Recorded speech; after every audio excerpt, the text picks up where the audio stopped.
What's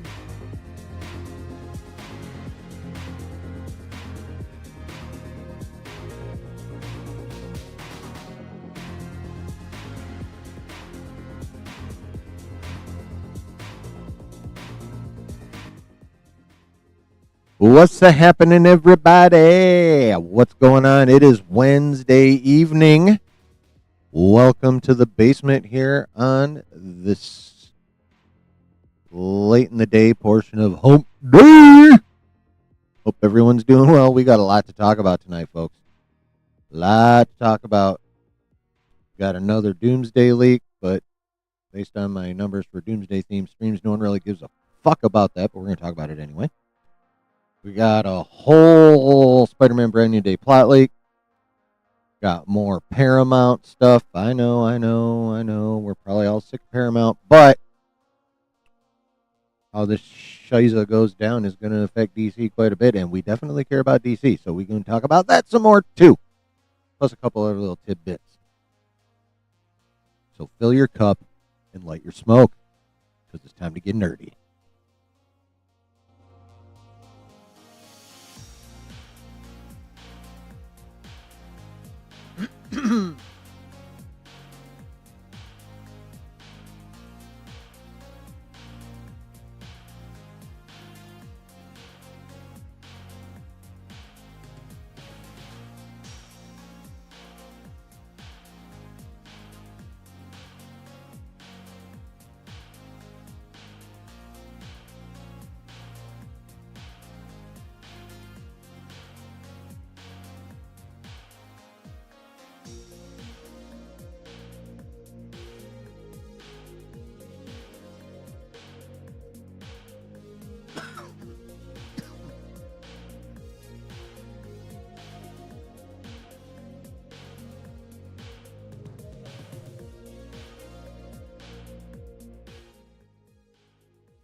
Well, hello, everybody. Welcome to the basement here on this Wednesday evening. I hope you guys have had a good start to your week. Mine's actually been pretty decent for the most part.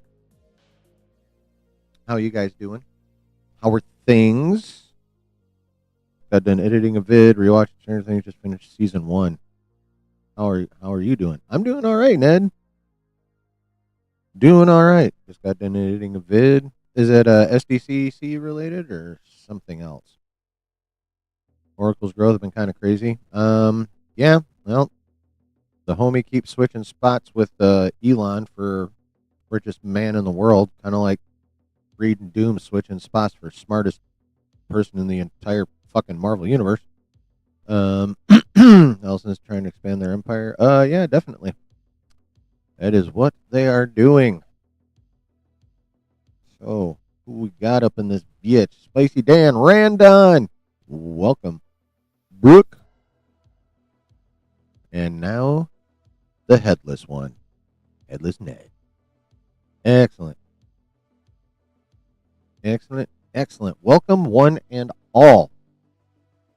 Now that we're all officially here and chit-chatting, can y'all do me a favor? Can you hit the like? It'd be really cool if you would hit the like. And if you are lurking, which is code for you haven't made yourself known in chat, and you are new, please also hit the subscribe button and the notification bell. That way you know whenever shit go down here in the basement. Oh, and if you're new and scroll up to the top of the chat, you will see that Brooke was kind enough to drop the link to the basement Discord. You should head up on into that server too. One of the main reasons being the notifications from Discord are way more reliable than YouTube.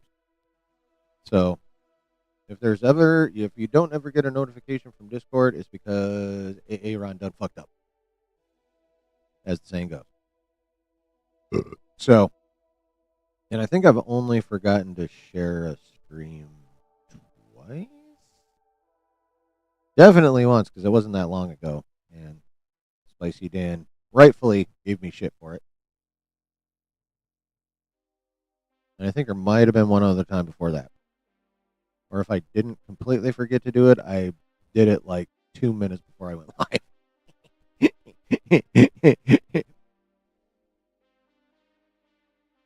Anywho, anything fun happened for any of you guys this week? If not fun, interesting. Anything going on in the outside world that you would care to share?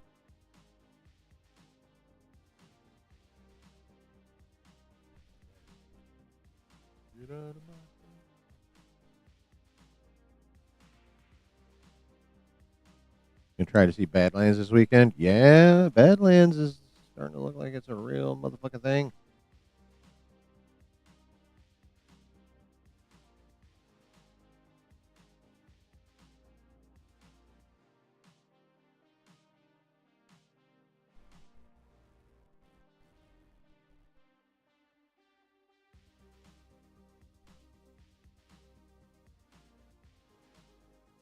Okay, all right. Yes, Predator Badlands. NASA got a new official administrator. I'll keep an eye out for when Neil deGrasse Tyson brings it up on Star Talk. I watch a lot of Star Talk. Well, listen. I have it on while I'm dashing, so I'm not really watching. And it's more of an audio thing anyways. Just I don't subscribe to any podcasts anywhere. So I just, throw it on the YouTube, or as my grandson calls it, the TubeUbe.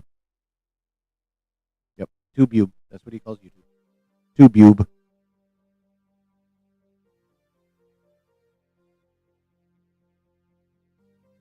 Can I watch Thomas Train on TubeUbe? Frequent question.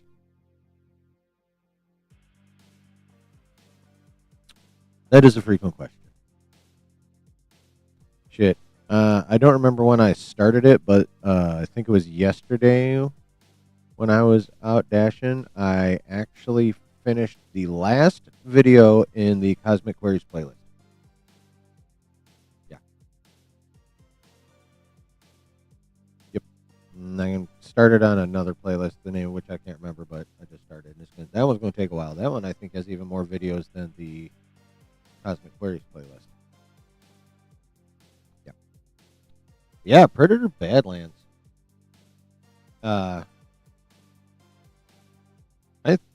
In my Twitter bubble, although I think, like, I don't have just nerdy stuff in my Twitter feed. I have sports stuff, and I follow some people that, while they do talk about nerdy movies and shit, they just they're an entertainment account, so they talk about other stuff too. Like some of them are just like reviewers rather than like specifically into nerdy shit. And all the reviews for Predator Badlands that I have seen in my little basement YouTube bubble have been positive. Every single one has been positive. And right now, 100 reviews in, it is sitting at an 88 on Rotten Tomato, which is pretty decent, especially for a Predator movie. Those are generally not well loved by the critics. Not something that really, not the kind of movie that really would endear itself to critics unless it was like, I don't know, we're talking like the quality of the original Alien, or some highly, or fucking, what was that, Interstellar, some super highly regarded, probably slightly elevated genre sci-fi, as it were. But yeah, I'm hearing hearing they're kind of interchangeable now. Very, very, very good things about Predator Badlands. Yeah. So I definitely want to see it in the theater. Not 100% sure if I will be able to, because I have to pick and choose most carefully where the coin goes. So, yeah. TubeUbe sounds better than YouTube. I mean, it kind of does. If you think about it, it really kind of does. So, yeah, Predator Badlands.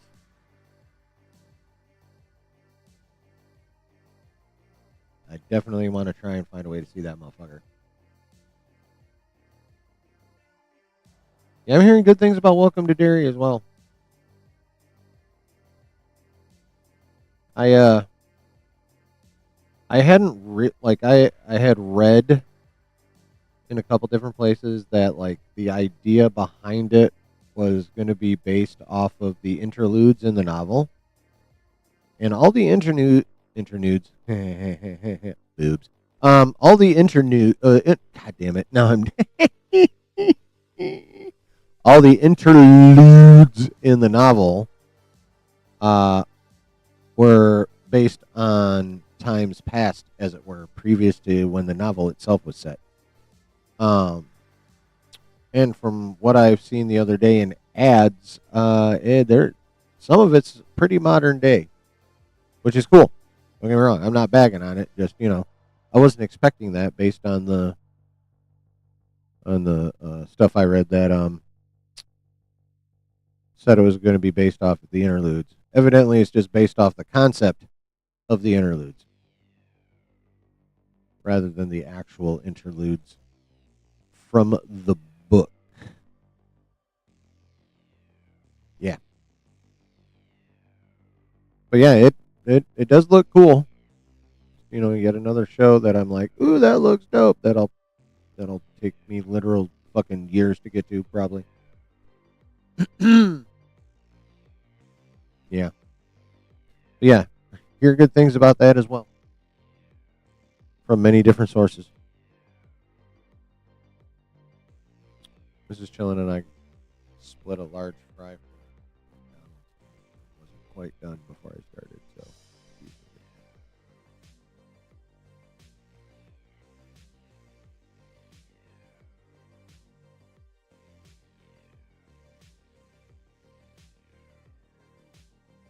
Is it? And I know I saw some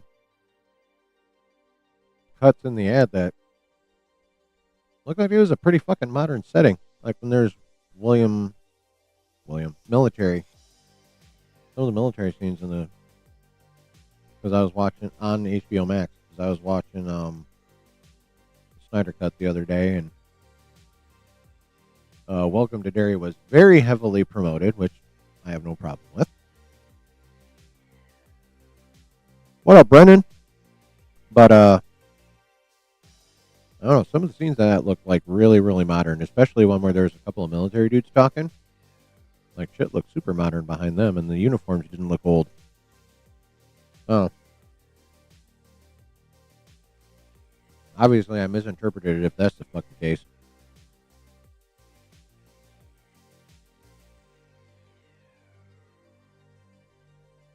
Okay. Well, that's right around it's right around the point in time when the kids did battle with it. I think they were in the mid to late 50s when they did it. Hmm.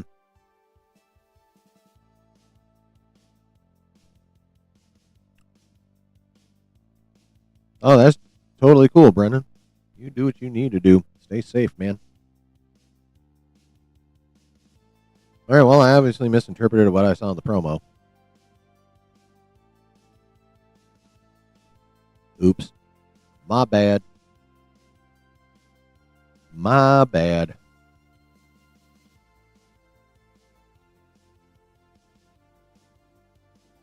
Oh, where do I wish to begin?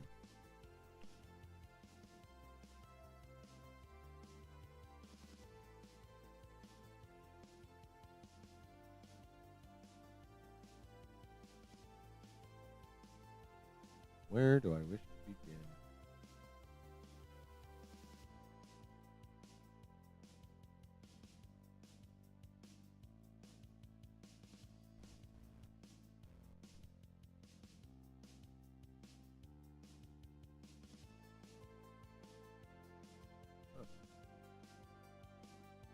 not bookmark something I thought I bookmarked. Yeah.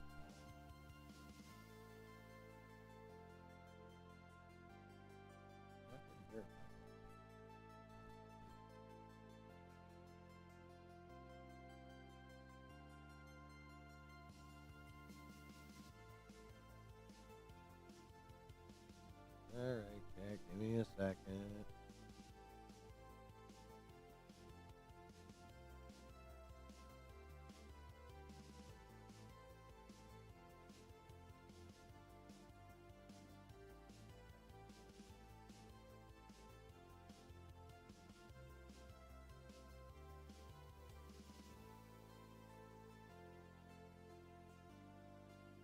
Oh, yeah. Ned.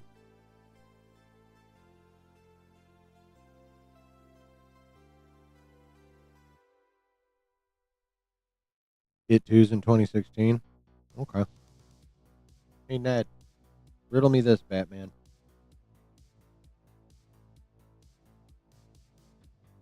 The Star Wars project releasing 26. Mando Grogu, obviously, Ahsoka, Maul, the Ninth Jedi from the Visions. What the fuck is Zero Company? I do not recall ever having heard of Star Wars Zero Company prior to seeing this fucking post.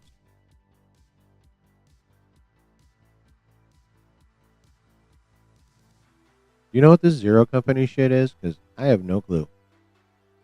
Is it live? Is it animated? Is it a game? Is that a game? Now that I'm really looking at the image, I'm starting to think that might be a game. Is that a game?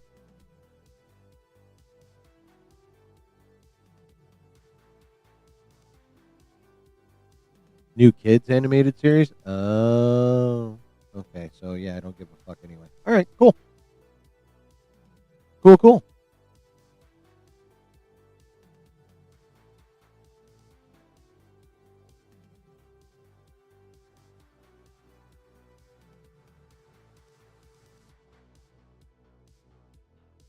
Uh-huh. Could be a game.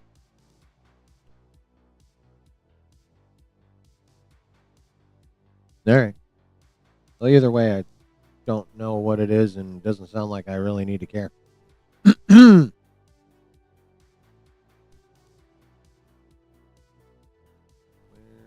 it go? Come on, I know I said something about it at least.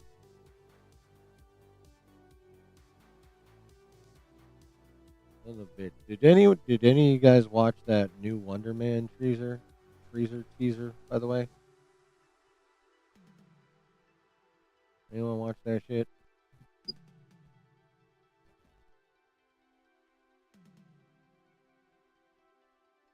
Oh, I like this one though. This one's a cool little doodad. Upcoming video game. All right, cool. Thanks, bro. I like this. Gamers, you should like this one. Marvel says they will continue to collaborate with Insomniac Games for many years to come. I mean, y'all know I'm not a big gamer, but we all know big gamers. And that's fucking dope. Marvel's going to continue to collaborate with Insomniac. That is a good thing for gamers, in my opinion.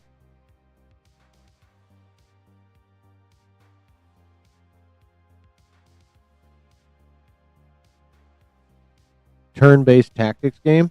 Is it going to be for mobile? You generally don't get a turn-based tactics game on like the big system. It could be,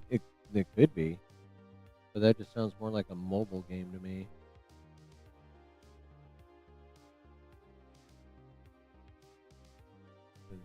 There's no way in fuck I didn't say something about this. What the hell?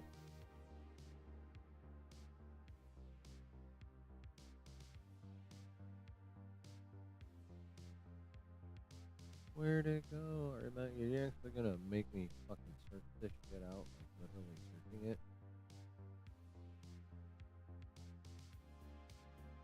You mother.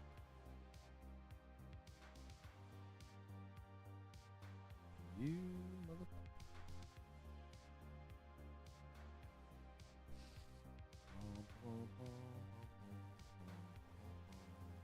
God damn it. How did I not? I know I did. Anyway.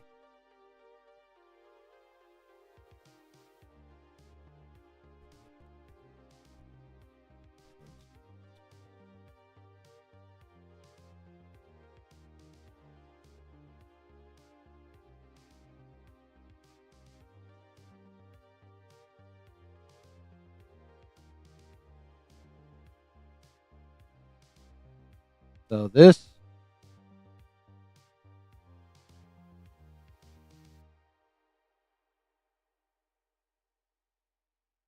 coming to Steam.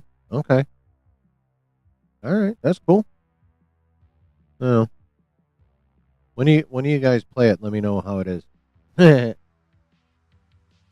right, so this, in my opinion, and since this is my stream, I declare it so. This is big news, and it's really good news. Check this shit out, chat. Brendan Fraser and Rachel Weisz are reuniting for The Mummy 4. Filmmakers Matt Bettinelli-Olpin and Tyler Gillett, well, there's no E at the end like the Razor, so I'll say Gillett, who called themselves Radio Silence, are set to direct the fourth film. Bettinelli-Olpin and Gillett are best known for 2019's Ready or Not and reviving the Scream franchise for Paramount in 2022. Chat. I fucking love the Mummy movies. Well, the first two. I haven't actually watched the third. I don't know that I ever will. I really have no interest in it. I didn't back then because they fucked around and couldn't get Rachel Weisz back for whatever reason. They did, They could have. I think they should have just tried harder, but whatever. So, yeah, that's pretty dope. Pretty damn dope. We're going to go to Variety for their take on it. Rebecca Rubin. Oh, I just didn't go far enough on my timeline, I guess. Motherfucker. Okay. I just looked at the publishing date and time. So, any hoodles. Brendan Fraser and Rachel Weisz are reuniting for another Mummy adventure. Filmmakers Matt Bettinelli-Olpin and Tyler Gillett, who call themselves Radio Silence, are set to direct the fourth installment in the decades-old action franchise. Decades-old awesome action franchise. Bettinelli-Olpin and Gillett are best known for 2019's Ready or Not, reviving the Scream franchise for Paramount in 2022. Universal, the studio behind the original monster movies, had no comment. Fraser led the 1999... God damn, 1999? Fuck me. Did you realize that?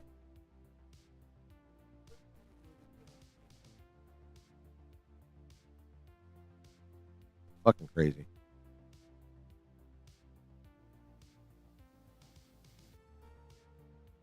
I feel my age upon me with this kind of shit. It hurts. Anyway. Fraser led the 1999, again I say fuck my life, reboot of The Mummy, which co-starred Weisz and became a box office hit. The blockbuster, which follows a treasure hunter who accidentally awakens a cursed Egyptian priest with supernatural powers, also cemented Fraser as a bankable action hero. He returned for two sequels, 2001's The Mummy Returns, awesome, and 2008's The Mummy, Tomb of the Dragon Emperor, though Weisz only appeared in the former. Universal attempted to resurrect The Mummy with Tom Cruise in 2017, but to no avail. The film, I never watched it either. The film was a commercial misfire and failed to kick off the studio's so-called Dark Universe, which was intended to utilize Universal's catalog of classic monsters for a series of interconnected adventures. Yeah, I remember when they fucked that up. I remember their plans. They're like, we're going to bring back the classic movie monsters. We're going to start it with The Mummy with fucking Tom Cruise. And then it bombed. And they had to go, fuck, we're not doing this anymore. After stepping away from Hollywood due to personal issues, health problems, and an assault allegation that he leveled against the former HFPA president, Hollywood. What the fuck does HFPA stand for, chat? Anyone know? Fraser enjoyed a major career comeback with 2022's The Whale, for which he earned the Oscar for Best Actor. During the press cycle for The Whale, Fraser told Variety that he'd be open to revisiting his most popular role, adventurer Rick O'Connell, in another Mummy sequel. I don't know how it would work, he said at the time, but I'd be open to it if someone came up with the right. I swear, the second these fucking places went to posting their articles online, their proofreading has gone straight downhill. This reads, if someone came up with the right conceit, and I 100% guarantee they meant concept. Hollywood Foreign Press Association. Oh, the people that run the Golden Globes. Okay. Got it. All right.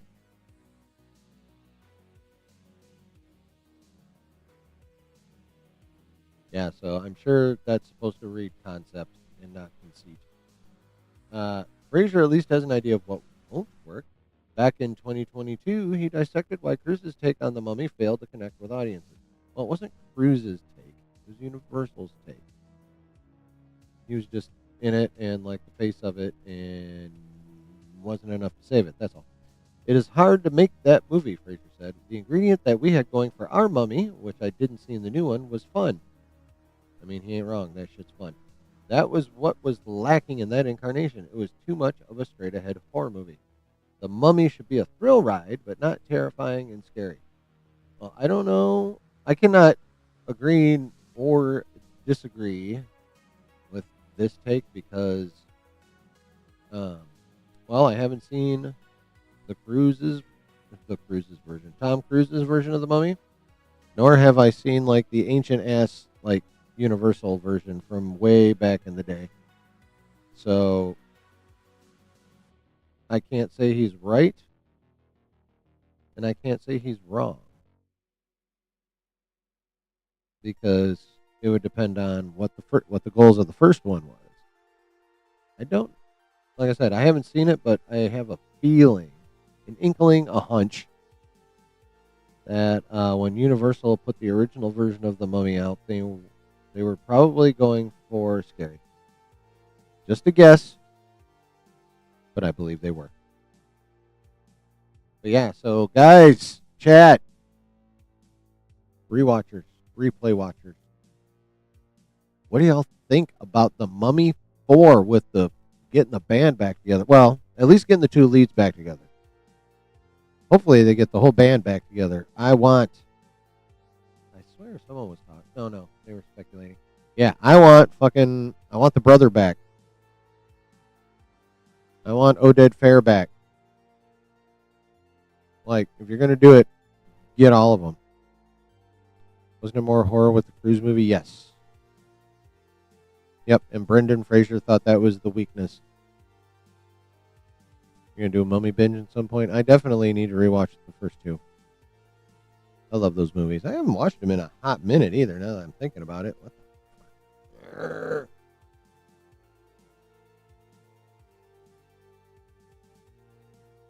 There we go. I haven't watched them motherfuckers in a minute. I'm like way overdue. Way overdue.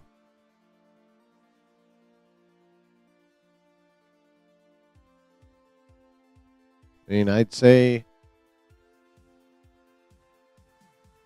bring Vosloo back, Imhotep, but I saw, for whatever reason, I don't remember how it came up, but I saw a picture of him and the chick that played Anuk-Suna Moon posing together. So like, whatever site posted it, they posted like them from the original Mummy and then them today. She has aged pretty well. He has not. And besides, they killed both of them at the end of The Mummy Returns anyway. Like, dead. Yanked into the underworld, never to escape dead. And some people are positing that they should bring The Rock back. Pretty sure Brendan Fraser chucked a spear through him at the end of that movie, too. Or stabbed him with it. However he did it. Spear through Scorpion King body. Dead. And then buried in the collapsed pyramid and sucked into that other dimension when it all... I mean, we're talking supernatural, so I suppose, a creative writer could find a way to bring them all back and really get the band back together. Although I still don't recommend bringing Imhotep back because he looks like shit. Well, not like shit, but he's definitely... His age is showing. There's no hiding that he is not young anymore.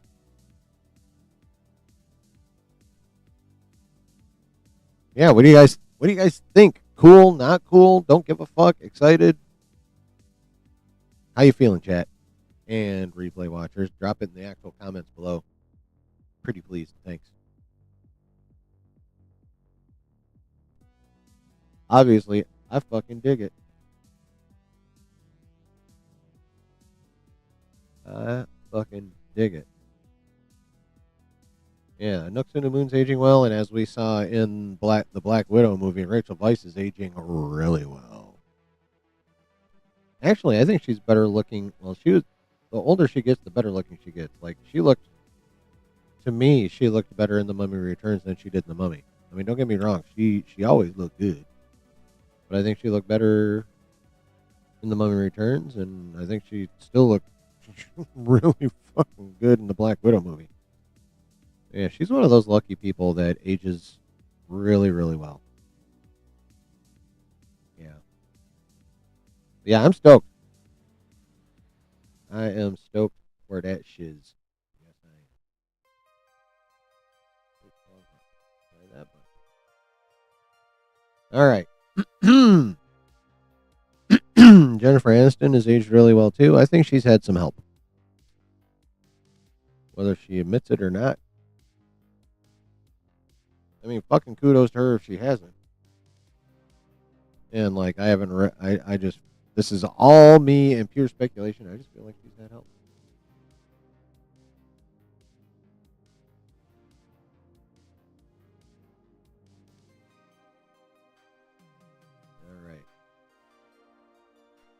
All right, let's get this shiz out of the way.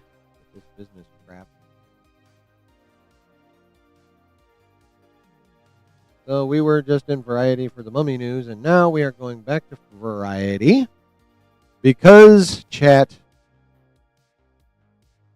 we have more Paramount news to deal with. Variety dropped this big-ass article yesterday morning all about David Ellison's first 100 days at Paramount. It is titled, excuse me, Inside David Ellison's Dramatic First 100 Days at Paramount, courting Tom Cruise blockbusters, forging ties with Trump, and daring anyone else to buy Warner Brothers Discovery. David Ellison isn't afraid to get in the ring.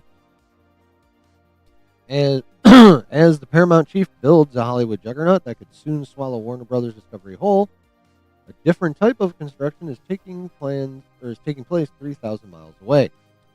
Sources say President Donald Trump has greenlit plans to host one of the first UFC fights under Paramount's $7.7 billion deal with the MMA League on the lawn of the White House.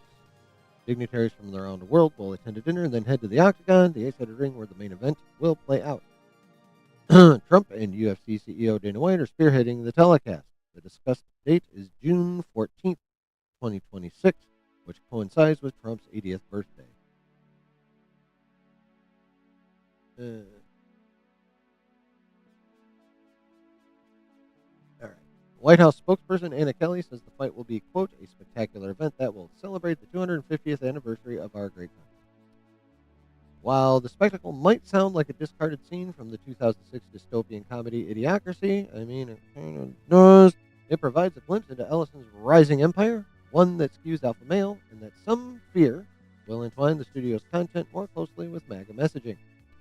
In rapid-fire fashion, the 42-year-old Ellison has become show business' ultimate disruptor. The industry's first millennial mogul wants to change the DNA of Hollywood while building a new type of entertainment leviathan out of the husk of a once legendary film and television studio. And Paramount, which declined to comment, is just the beginning.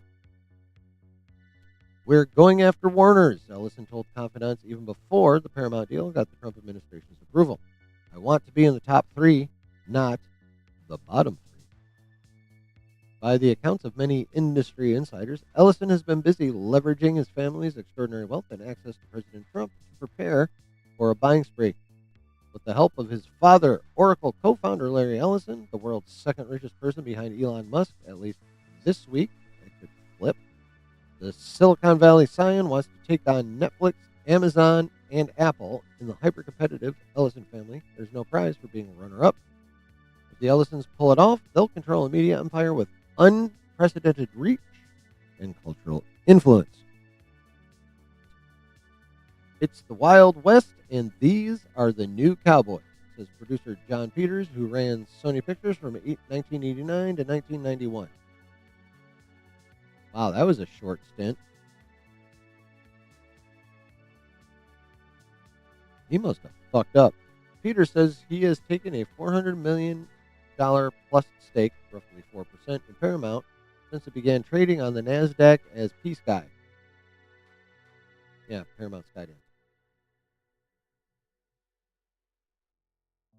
Well, he obviously made money somewhere else if he's dropping $400 million plus into Paramount, but only managed to run a whole big-ass studio for 2 fucking years. When Skydance took over Paramount, it pointedly referred to itself as a media and technology company. Key point being, Apple is primarily a technology company that has delved into media, and Netflix views themselves as both as well. Amazon is a tech company that has delved into media. It's kind of the new thing. Ellison has repeatedly said that he wants to embrace AI. Not shocking. And I'm not saying that in negative ways. It's not shocking because fucking AI is inevitable. Like fucking Thanos. I'm going to repeat that quote that I like to use a lot when AI comes up. And that is this quote from Thanos, the man himself.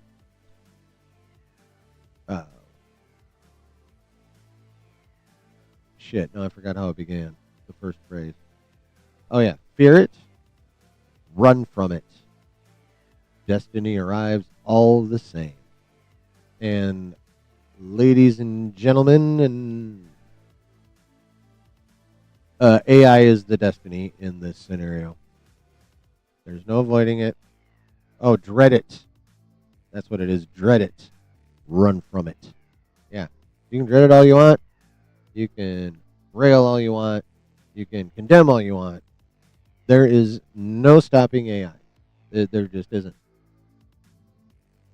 So, like it or not, you better suck it up, Buttercup. Because it's fucking happening. Anyway. Ellison has repeatedly said that he wants to embrace AI, and in meetings, he alludes to having developed revolutionary ways to understand what consumers want by accessing vast troves of data. And by the way, the tech industry has been using AI in multiple ways forever. Netflix's algo AI, probably YouTube's algo AI. Yeah, it's how much it's been used or currently being used is only now being talked about, but it's been happening for way longer than the general public realizes. He's fond of boasting that Oracle's technological know-how will transform Paramount Plus from a second-rate app to a dominant player with a better user experience. Where all that data comes from remains a mystery.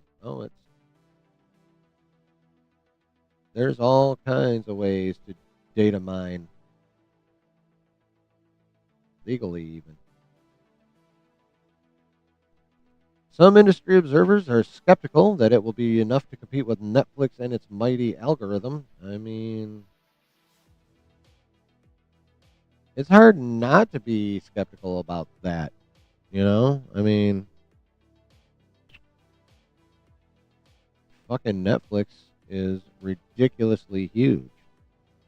I mean, they can afford to make these movies and not try and get money back at the box office, and all these shows and all the licensing that, all the licensing costs for all the shit that they didn't make that's on there. I mean, come on, folks.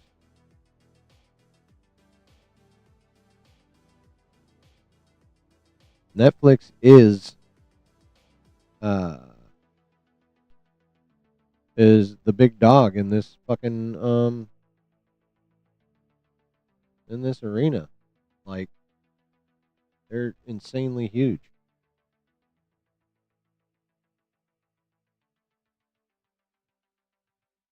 And with that size and all that money comes a lot of power.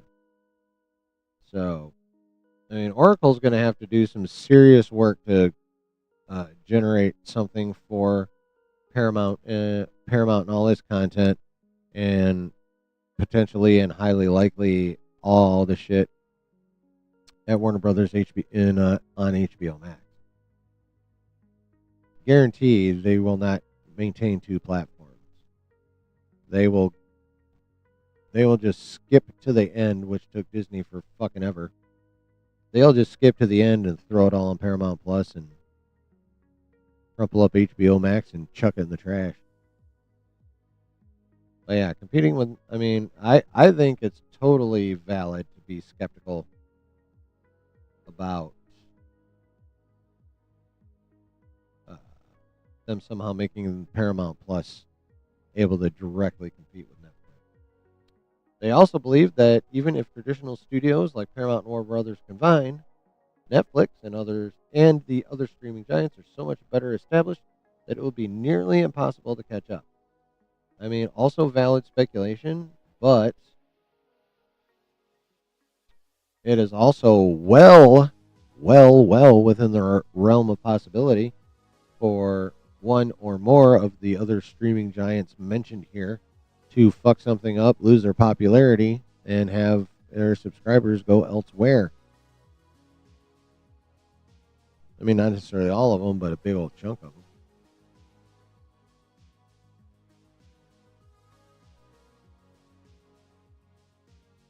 So, yeah, it would be really goddamn difficult for them to catch up, but, if the opposition starts fucking up, it'll be a lot easier. Studios are irrelevant. They're on the ropes. They're dinosaurs, and the age of dinosaurs is over, says, fuck, S-C-H-E-Y-L. I am way eons better at pronunciation than Josh is. This one's giving me pause. Schuyler?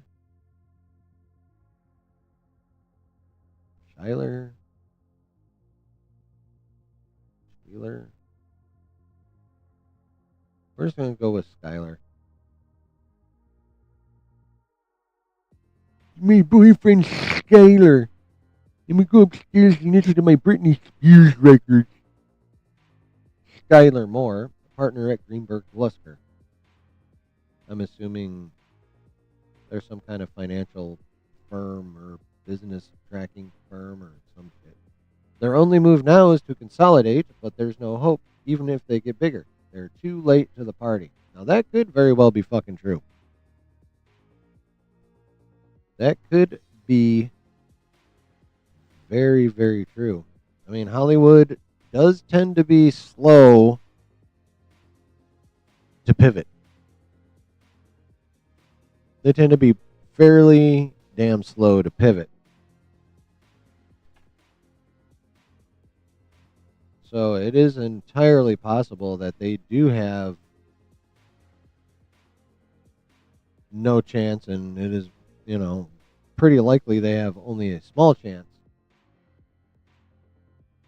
of catching up and getting shit done right in enough time to grow their business. It's definitely a possibility, 100%. But not according to David Ellison, who projects an image of Paramount as a land of abundance. He wants more content, not less, says one source with direct knowledge of his thinking.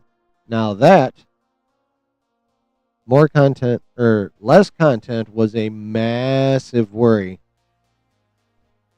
for a lot of people, just in general. It doesn't have to be Paramount that buys WB for this worry to be a thing. They were scared that anyone who bought WB would be making less than what they were making, like even combined before. Does not appear to be the case, according to this source with direct knowledge of David Ellison's thinking.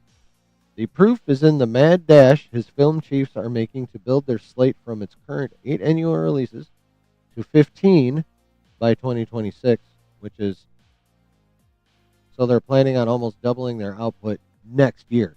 Okay? 17 by 2027 and 18 by 2028. So they are fixing to put out some shit. That's highly ambitious and also highly risky. I mean, the percentage of movies that are like really successful at the box office is really small. Like in a slate of 18, they're probably going to need, what'll probably end up being the case is 3, maybe 4 of that 18 will pay for all of them. They're going to lose money on most of those movies. Probably 3/4 of them, roundabout. So, I mean, jumping the number of movies you put out annually by 10 within 3 years. I mean, 3 extra movies a year on average doesn't sound like too much. But, you know, we've heard a lot of stories lately about how making movies is a big motherfucking pain in the ass and all kinds of shit can go wrong and delays can happen and yada, yada, yada, yada, yada. So, you know, some would say that's ambitious and bold. Others would say it's unwise and a strategy to lose money and oversaturate the market. Well, no, that's only within a genre. Never mind. Forget the oversaturation part I just said. You didn't hear it. You never heard it. I did not say it. But yeah, that's very, very risky. Anyway, Cindy Holland, who helped Netflix develop its original programming strategy, okay, and is now running Paramount's direct-to-consumer operation, is opening the purse to bring better programming to Paramount Plus. I mean, getting someone who helped Netflix develop its original programming strategy, that's a pretty good move. Hollywood may be wary of the Ellison family. What do you mean, maybe? They're very wary. The WGA called the prospect of Paramount buying Warner Brothers Discovery a disaster for writers, for consumers, and for competition, and vowed to work with regulators to block the merger, which has absolutely zero chance of happening. And you can try and sue, and it'll work its way to the Supreme Court, and you'll lose. Poor WGA. I imagine a few people in there know what time it is when it comes to this shit, and the rest are just in fucking denial. But an industry still reeling from the collapse of peak TV has been re-energized by the emergence of a new deep-pocketed buyer. And analysts credit Ellison for embracing an expansive vision. They clearly have a long-term point of view, says Jessica Ehrlich, Bank of America Securities Senior Media and Entertainment Analyst. That sounds very German. Jessica Ehrlich. What do you guys think? Sounds pretty German to me. They have a plan to invest in more compelling content, and they are executing on it. except for keeping Tyler Sheridan around. Since taking over Paramount, Team Ellison has embraced Mark Zuckerberg's mantra of move fast and break things. Sounds accurate. Spending money freely, like purchasing Barry Weiss The Free Press, a fledgling Substack-based news outlet, for $150 million. It has also slashed staff and dispensed with top Paramount executives at a dizzying rate, that's an opinion, replacing them with executives with unfashionable, by Hollywood standards, viewpoints.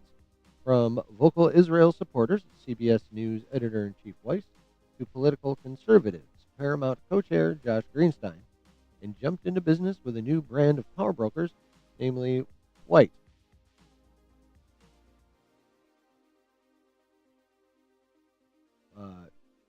No first name? Did they mention a White earlier in the article that I don't remember? What the proofreading? These motherfuckers really need to get into some proofreading again. Those who remain have faced pointed questions, often delivered in blunt tones that betray irritation at how inefficiently the new regime feels the legacy media company had been run. Taking a page from the MAGA playbook, Ellison doesn't seem to care about optics. And as much as y'all know how I feel about MAGA, that's not their own. That playbook is not just theirs. It existed before MAGA. It'll exist after MAGA. Like, let's be real, okay? Gotta keep it a buck. An October 29th round of roughly 1,000 layoffs hit women in high-profile roles hard. Among the 14 reported TV executives who received a pink slip spanning CBS, BET, and MTV, 11 were women. Over at CBS News, some cuts, like Tracy Wolf, a senior producer of climate and environmental coverage, were viewed as Trump-friendly moves. One staffer says that the act conspicuously fell on those whose reporting featured an anti-Israel bent, including former correspondent Deborah Pata, who had been covering the war in Gaza for the past 3 years. Yeah, I saw a little something. She popped up and someone retweeted something. Okay. A source close to Paramount says the October layoffs were not motivated by MAGA politics or gender.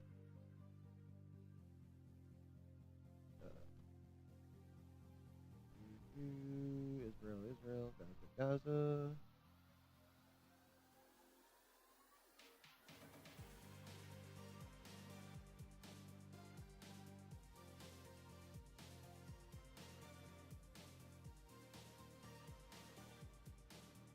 Okay. Alright, so Israel's an important issue. Ellison for President Netanyahu. Idea. Death threat. Or detail 5 bodyguards. 15 grand a day. Wow. There's also been a noticeable step up in security measures on leadership. One insider says the entire C-suite has received threats. Well, that's fucked up. Paramount's leadership has not shied away from making his views on the war in Gaza public. In September, it became the first major studio to denounce a celebrity-driven open letter signed by A-listers like Emma Stone and Javier Bardem that called for a boycott of Israeli film institutions implicated in, quote, genocide and apartheid against Palestinians. Warner Brothers followed, but cited legal reasons for its decision. Well, at least they could come up with those. And sources say Paramount maintains a list of talent it will not work with because they are deemed to be overly anti-Semitic, as well as xenophobic and homophobic. Whether the boycott signatories are on that list is unclear.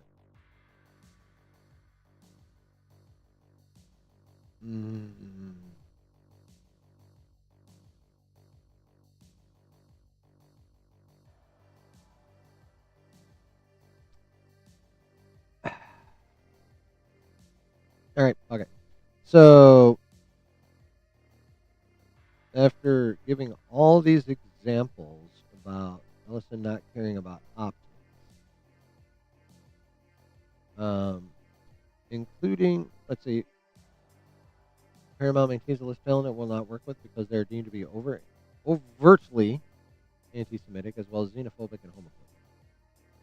So one of two things is true. Either A, they care enough about optics to include xenophobia and homophobia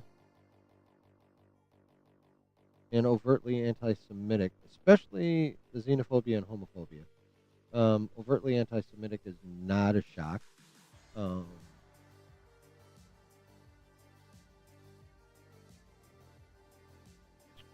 a lot of conservatives are very, very, very pro-Israel. I'm not condemning or supporting any side, by the way.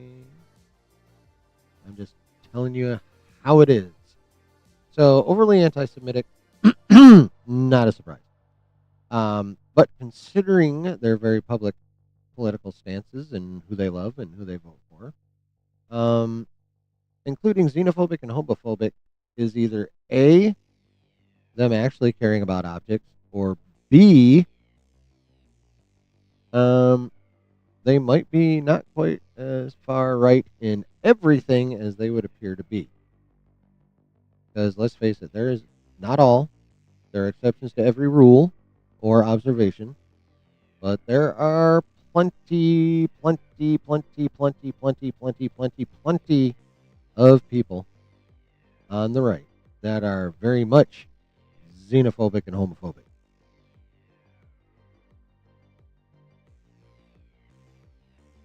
That is also real.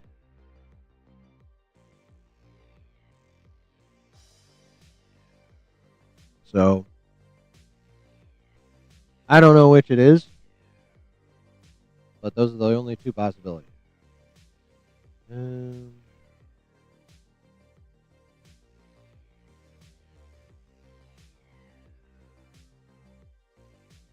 okay, more inside baseball. Debate about business strategy gets heated. Happens more than under the previous regime. Ellison has gotten pushback from his staff.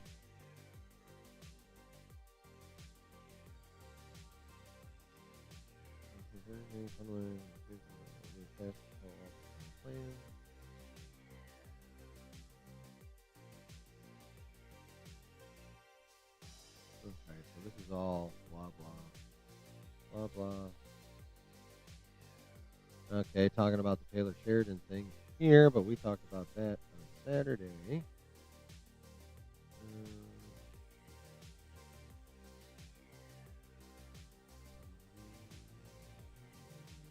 About Call of Duty.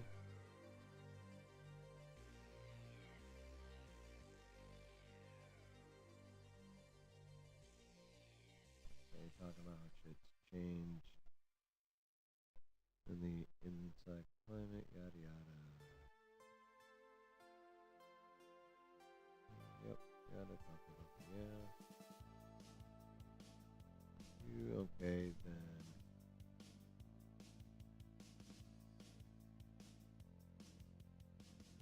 All right, then they start speculating on okay, yada yada yada. Anyway,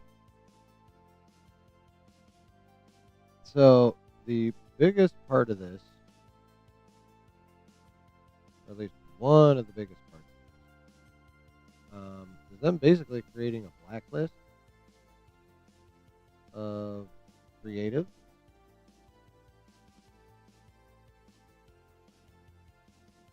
That's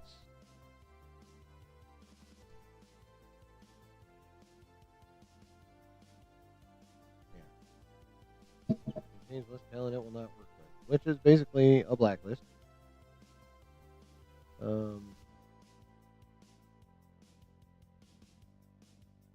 Of course, the Israel Gaza thing is massive, and it has uh, the situation has split along party lines.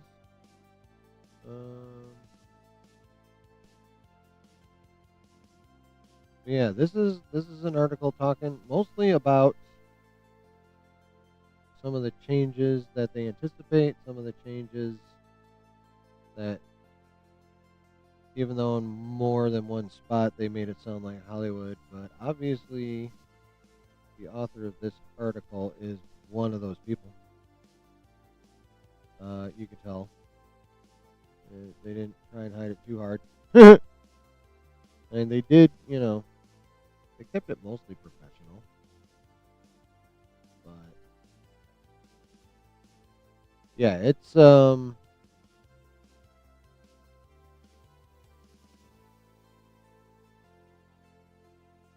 So this is not the friendliest piece, for sure.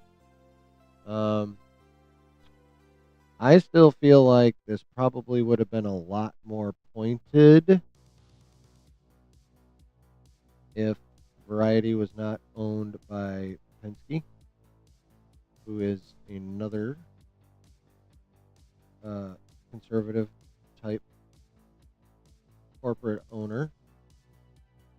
Now, obviously, they don't control Variety to the point where like this type of article won't be written. But this article also gives me an impression that the uh, authors of this article wanted to go way, way harder the way other outlets have chosen to that are not owned by Penske. So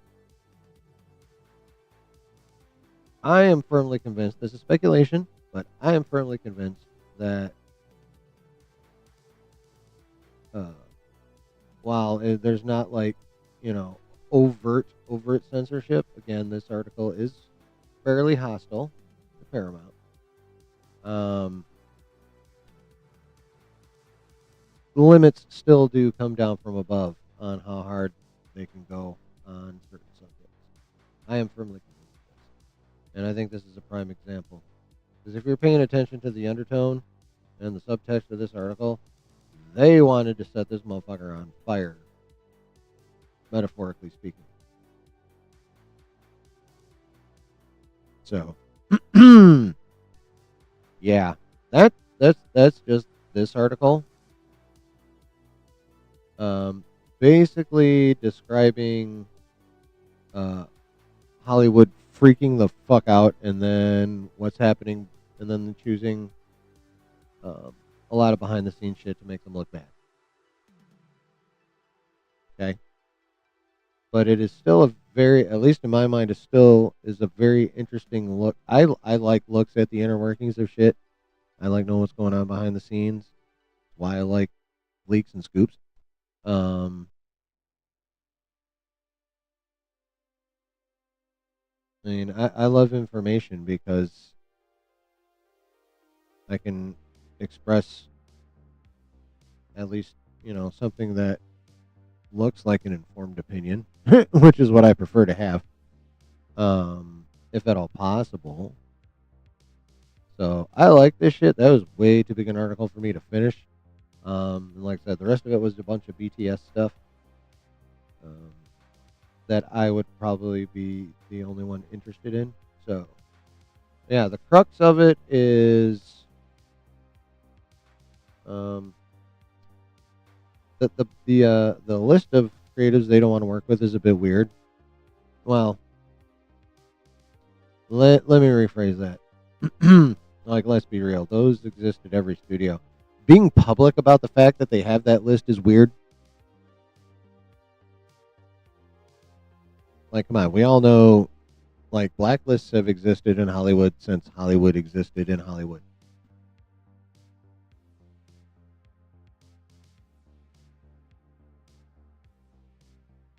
So, the fact that they have one isn't the weird part. It's the fact that they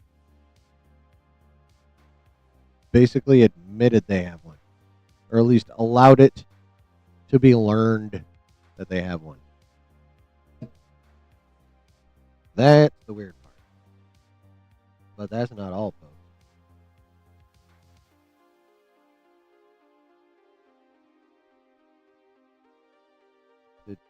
Well, a couple 3 hours ago, CNBC put out this article.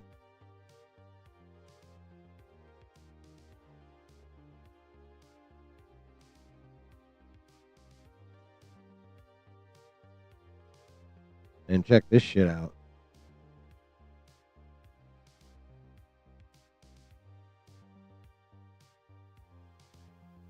This is fucking crazy. Paramount Skydance has already informed Warner Brothers Discovery it believes its $23.50 per share acquisition offer is in the best interest of shareholders.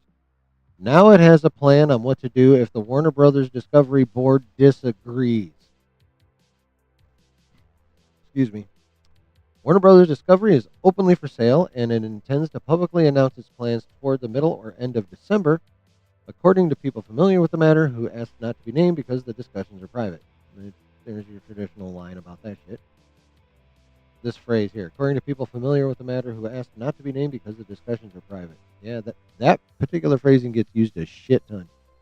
The legacy media giant run by Chief Executive Officer David Zaslav is deciding whether to split the company in two, sell some assets, or sell the entire company. Paramount has sent Warner Brothers board multiple letters explaining why its offer is more valuable to shareholders than splitting the company, signaling negotiations could turn more aggressive if Warner Brothers Discovery chooses other options.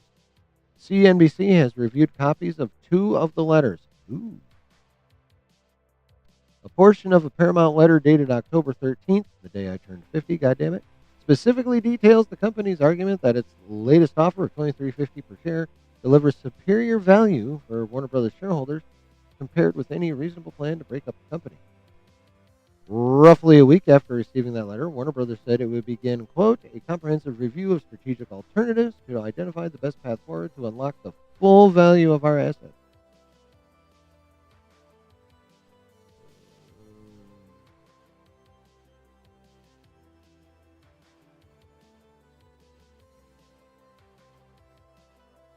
Give me a second here.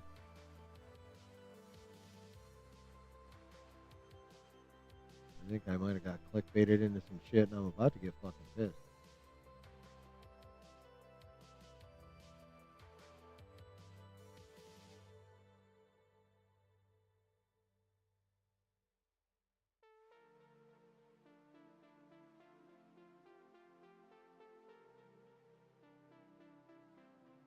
Okay, here we go. All right, so yeah, this part's just talking about. That's just talking about shit we already know. Yada yada yada. Okay, cool. All right, here's the part. All right, I didn't get clickbaited like a motherfucker. I am happy. All right, so Warner Brothers Discovery has rejected 3 different offers from Paramount for a full takeover of the company. Now, full takeover, like all the shit. The studios, the linear TV stuff, the cable stuff, all of it. Paramount's trying to buy all of it, not just some of it. They're trying to buy all of it. The last, for $23.50 a share, was comprised of 80% cash and 20% equity. Damn, 80% cash? Shit. Paramount executives are willing to wait to see if Warner Brothers board decides to engage in friendly sale discussions, according to people familiar with the company's thinking. But if Warner Brothers stalls in its decision or decides to move in a different direction, Paramount has discussed taking an offer directly to shareholders and formalizing a hostile bid for the company, the people said. Warner asked Paramount to sign a non-disclosure agreement that includes a standstill provision that would prevent Paramount from launching a hostile tender offer in return for access to his data room, according to people familiar with the matter. Paramount hasn't signed the NDA to keep its options open, one person said. Spokespeople for Warner Brothers and Paramount declined to comment. They always fucking decline to comment.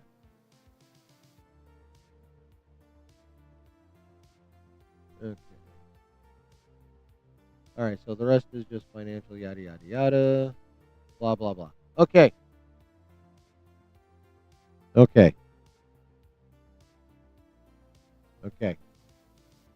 The key takeaway there is, okay, well, let me put it this way. I read a lot of shit right there. I know I did two big old articles in a row. It was probably a bit interminable. Probably it could, a little bit boring. What have you. But here's the TLDR. I mean, it's ridiculously obvious that Ellison wants Warner Brothers, right? They've already made 3 offers, all rejected. But now, now, if Warner Brothers, middle-ish of next month, when they make their formal announcement about how they're going to move forward, if that formal announcement is not accepting Paramount's offer, if it's anything other than that, Paramount is going to try a hostile takeover.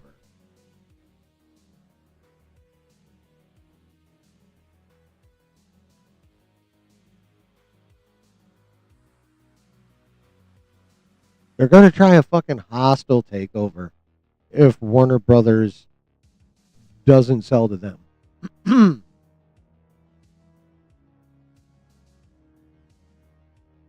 And given the same conditions, let's just say that under no circumstance, whether a friendly sale or a hostile takeover, is Paramount going to have any problems with the federal government.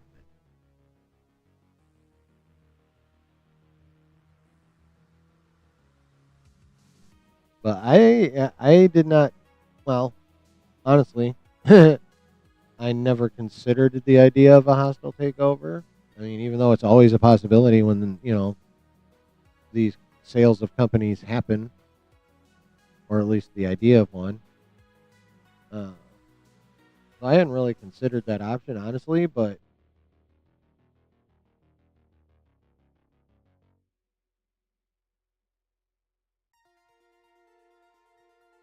at the same time, even though I never really thought of it, the reason I never really thought of it is probably because I didn't think it would be a thing. Like, I was honestly surprised to read that they're like, no, fuck that shit. We don't care what Warner Brothers is going to do. We're getting that motherfucker. Just going to go right in there. If we have to, we'll bypass the board. And then we'll offer a hostile bid directly to the shareholders, who can then vote and force the board to accept the sale. Mike, literally everything up to this point with this whole Warner Brothers thing has been pretty nuts already, but fucking being like, yeah, if they choose to do anything other than sell to us, we're just going to fucking do a hostile bid. Because we're getting that bitch. So what do you guys think, chat? Are you surprised that Paramount would actually take that kind of step to get Warner Brothers? That they would absolutely refuse any other outcome besides them owning the whole kit and caboodle? Like, that wasn't on my fucking bingo card. I mean, if you really sit back and think about it for, a bit, it does make a lot of sense. But, on the other hand, damn. Just damn. Although one is forced to wonder if they would be this brazen if they were not confident of little to no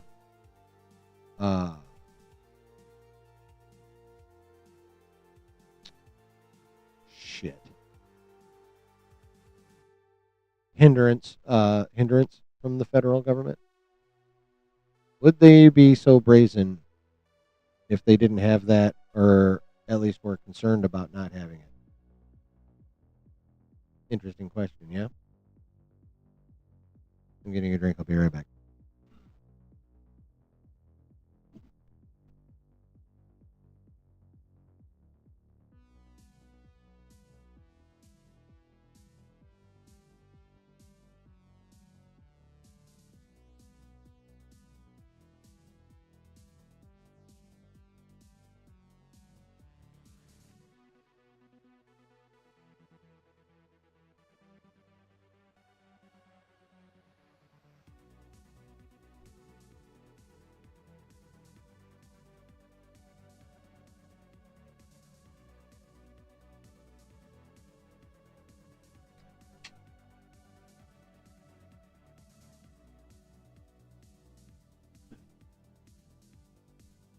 I don't think they'd be quite that bold without that level of confidence.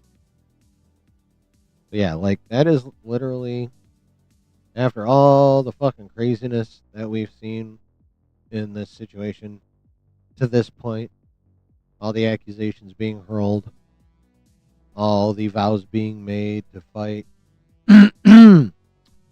uh, it turns out that Paramount and the Ellisons give even somehow a negative amount of fucks. They've gone from zero fuck to giving zero fucks to somehow going into the negative. You know, I hope what I'm saying makes sense. I hope you're picking up what I'm putting down. But yeah, they've achieved zero fucks. If they're just like, you know what, hostile takeover, fuck you, we're getting you. That's crazy, bro. That's crazy. Zaslav Endgame was sold Warner Brothers anyway? Oh, yeah, 100%. He walked in the door, and his plan was to prep it to sell. Like, period. Feel for the employees who are going to lose their jobs? Yeah.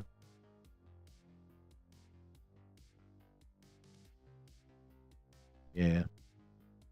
But yeah, your mileage may vary on how crazy it is. I think that's pretty fucking nuts.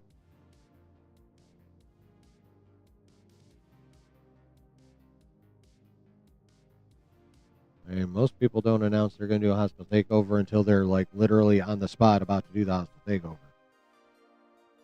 Actually, I don't know that. Never mind. But I still think it's crazy that they're just like, yeah, we don't care what you decide. We're going to come get you anyway.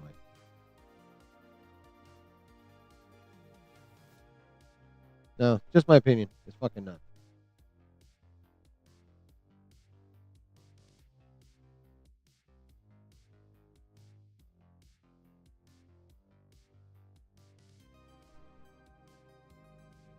All right, chat. Enough of the business bullshit. Let's get back to like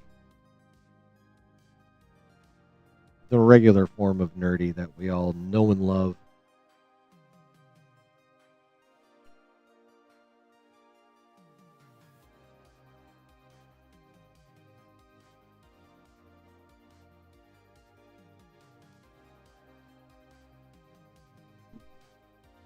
All right,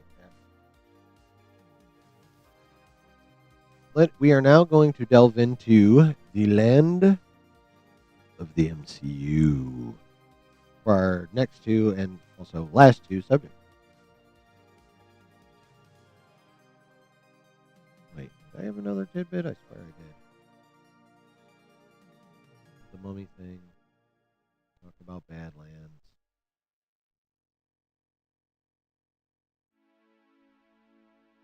Give me a second.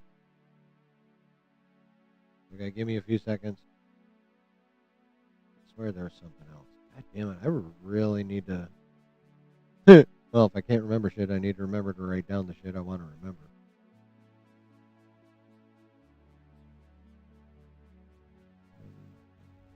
No, actually, nope, I'm good. I think Avengers Doomsday trailer's coming out next month. 100% I think that.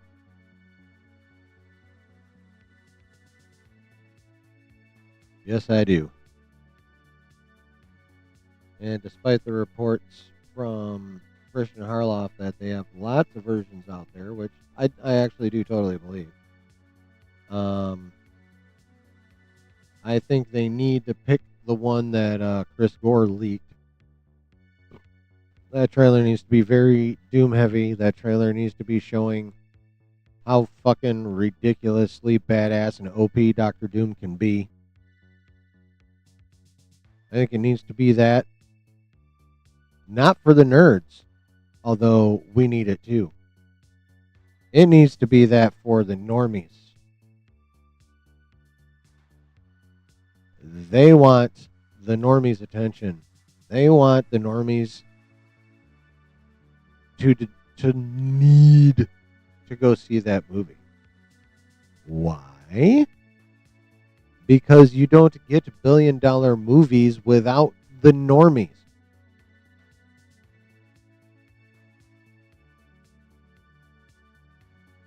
That's why you need to hook the normies now.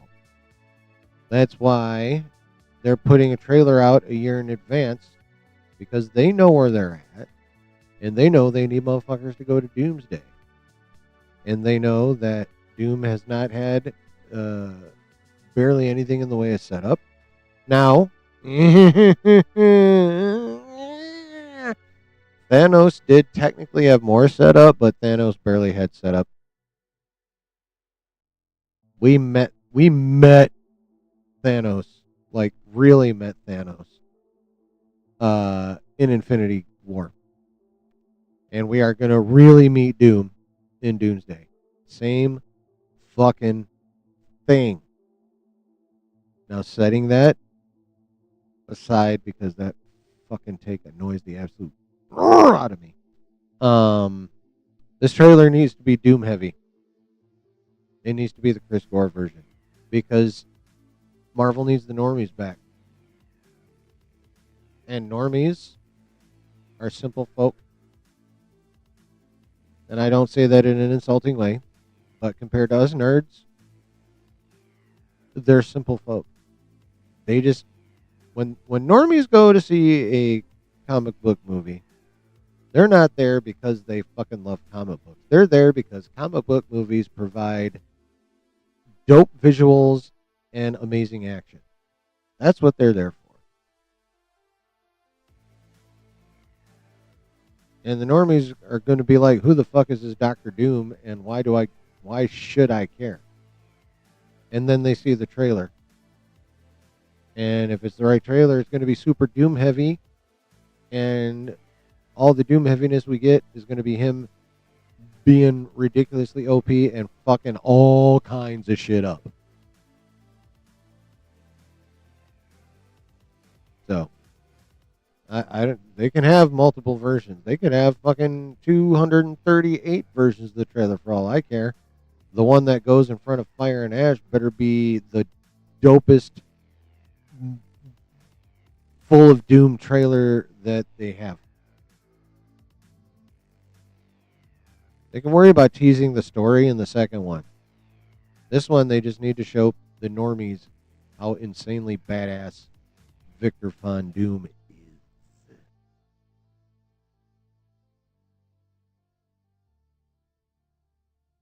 Yeah, I don't think the Death Star thing's happening, Brooke. The technology of Galactus, that is still a reasonable possibility, but the fucking Doom Death Star, now I don't know anything that y'all don't know, but at this point, it doesn't really make sense to have it. I mean, we'll probably get something like it for when whatever number it is, Battle in fucking New York happens in Doomsday. Because Doom himself is going to be going after the TVA to get Loki. So his subordinates are going to be the ones invading New York. So, I mean, you probably get something like, you're always going to get like a large craft capable of carrying a lot of soldiers, for lack of a better term, but probably Doombots.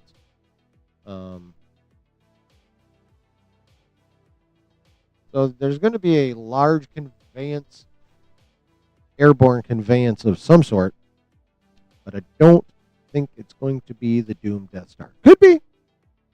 I just feel like that likelihood has gone down as time has gone on. That's just my opinion, though. Pure speculation, but that's just what I think.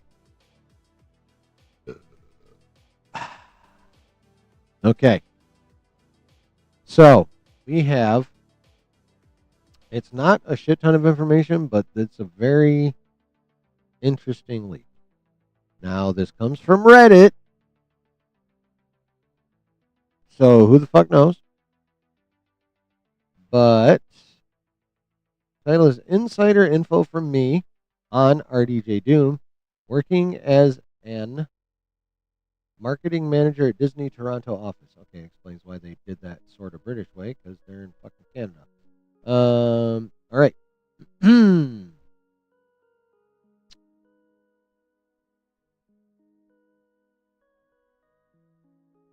Oh, okay. Well, let's clarify this first. When I mean marketing manager, let's just say it's a slightly exaggerated title, but something that could still explain my involvement with Disney. Okay, cool. The meat of the post. Now, I don't expect people to believe me, but that's okay. Fair. Still giving out the info I received when I was discussing the film with a colleague who worked on the Doomsday set. So up to you how you lot perceive it. Okay, very British. Franklin in another world is the son of Doom and Sue, and that will be emotional arc dynamics between Doom, Reed, and Sue. You observe the last shot where Doom has his mask off, having the kid touch his face.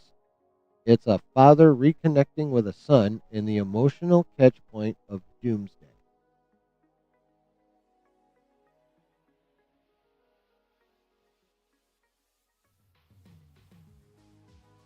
What? Okay, so let's I'm gonna read this again. Franklin in another world. Okay, so we're talking yet another alternate universe. I'm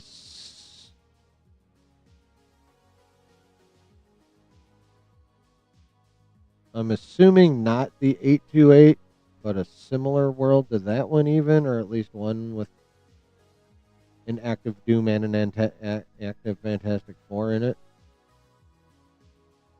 So Franklin in another world, another alternate universe, is the son of Doom and Sue. And that will be emotional arc dynamics between Doom, Reed, and Sue. Okay. You observe the last shot where Doom has his mask off, having the kid touch his face. It's a father reconnecting with the son and the emotional catch point of Doomsday. Okay, so what this guy is saying is that the Doom in the Fantastic Four post-credit scene is the Doom from this other world where he's the one that clapped Sue's cheeks and made Franklin. So from Doom's perspective, it's a father reconnecting with a son. Okay, and now it's going to be the emotional catch point of Doomsday.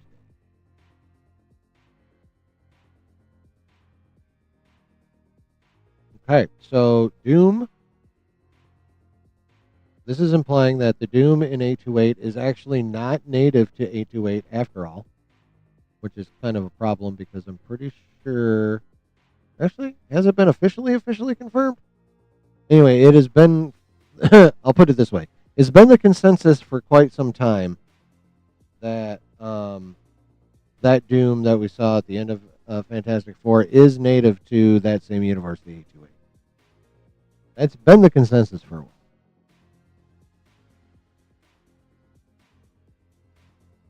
Now, if this person is right, then the consensus is wrong.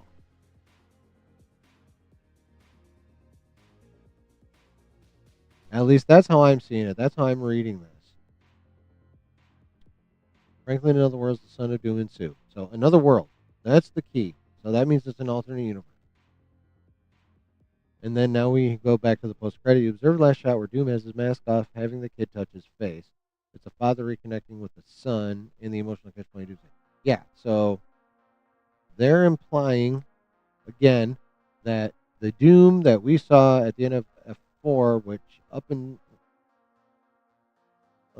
until now, assuming you want to believe this instead, is that Doom is native to the 828, the Fantastic Four universe.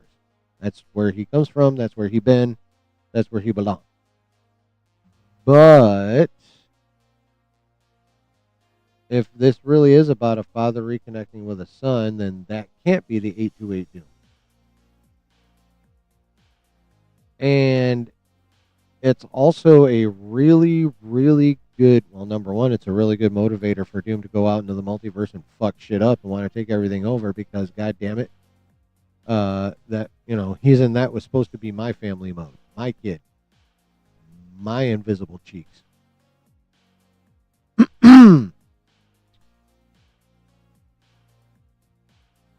Right? So that is massive motivation for what he's about to be getting into. And it's also a very, very good reason for him to be the tragic figure that reports have been saying he's supposed to be. Another tragic villain that we can empathize with, like Thanos. One who's right for all the wrong reasons, or wrong for all the right reasons. Whichever way you want to take that. Yeah, if if the Doom at the end of Fantastic Four is not native to 828 and comes from another universe where Franklin was his kid by Sue, that would make him a tragic figure, all right. What up, Randon? Randon? Randon? How you doing, bro? Just talking about this here little Reddit leak about a little bit of backstory about the Doom and Doomsday. Yeah, what do you guys think about that? Again, assuming it's real, what we have is the Doctor Doom. I'm going to attempt to sum up my ramblings. So what we have, according to this, is the Doctor Doom in the Fantastic Four post-credit scene is not from 828, and in the universe / world he comes from, he was Schnuppen Sue Storm, and Franklin was their kid. He was daddy to Franklin, not Reed, in that other world. So, from Doom's perspective, Brandon, well, you remember that one? I wish I could remember the company where, like, one of the characters is this kind of emo dude named Brandon. He's like, it's pronounced Brandon. That's why I'm half tempted to call you Randon.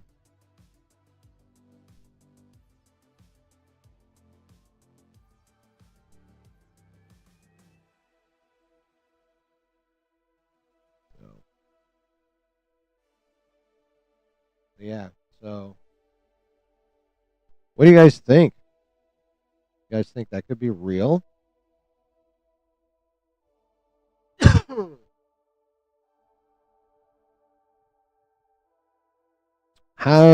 What's your opinion on the veracity of this?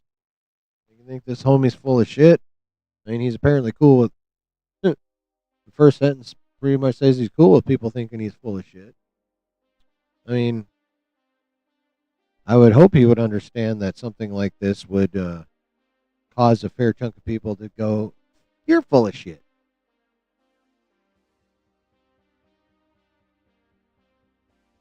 Let me put it this way.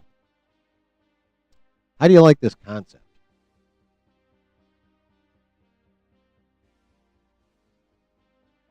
How do you like the concept?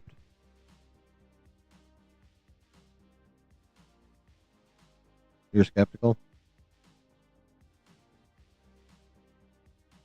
I mean, I'm a bit skeptical, but I'll be damned if that's not a good reason for him to be a tragic figure. Yeah, I'm not opposed to the concept either. Like, honestly, if we're Sue gets around. Man. I mean, there is precedent for this in the Hickman Secret Wars run in Battle World. All right, so at the end, I gotta set this up a little bit. So at the end of time runs out when there was like the craft that allowed some people from the 616, the comic 616 universe, to survive the final incursion and end up on Battle World. They were in a piece of technology known as the raft, life raft.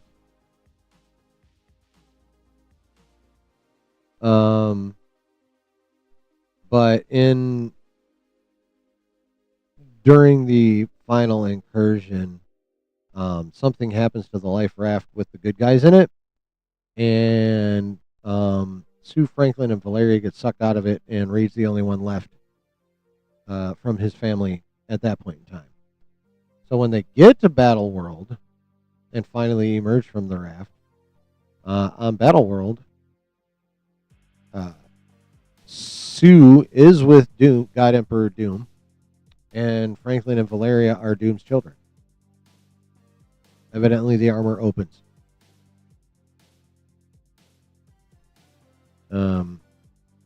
So there is precedent for that being a thing, and I think it would make for an interesting adaptation. Or I think this is an interesting adaptation of that, and I don't mind this concept at all. I actually think it's kind of cool, and he's damn right that that would be the emotional catch point of Doomsday. You guys remember when everyone thought the emotional catch point of Doomsday was going to be when Peter sees Doom having Tony's face, and that still probably will be a big. Well, I don't know. Will it be a big thing in Doomsday now, or will maybe they save it for Secret Wars? At this point, you can't really tell, because it's starting to look honestly like Holland's role in Doomsday is going to be way smaller than what we were thinking. And he's going to spend most of his screen time in Secret Wars. What it's starting to look like.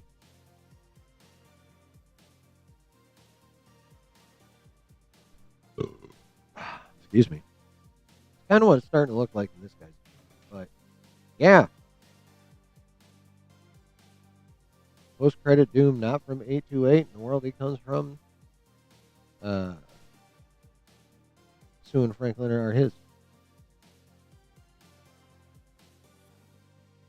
So letting 828 Franklin touch his face is he's having a dad moment with not his kid technically, but still with his kid.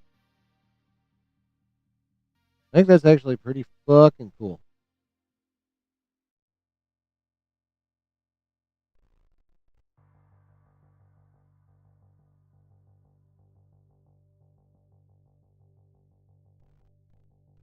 Not anymore. Not anymore. Not anymore. Yeah, I don't care about that. All right, here we go. Any further thoughts on the Doctor Doom concept, leak, scoop, whatever you want to call it? Any more thoughts on that before we delve into our final subject of the evening, which is the Spider-Man plot leak? Any further thoughts?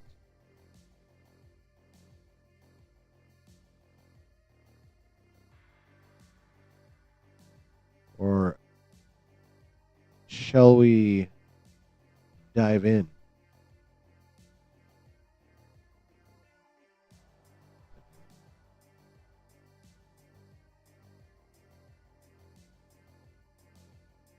The problem with these things is they clog really easily.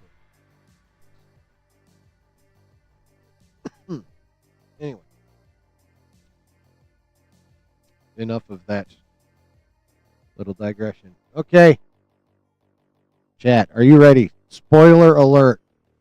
Possible spoiler alert. Potential, massive, huge spoiler alerts.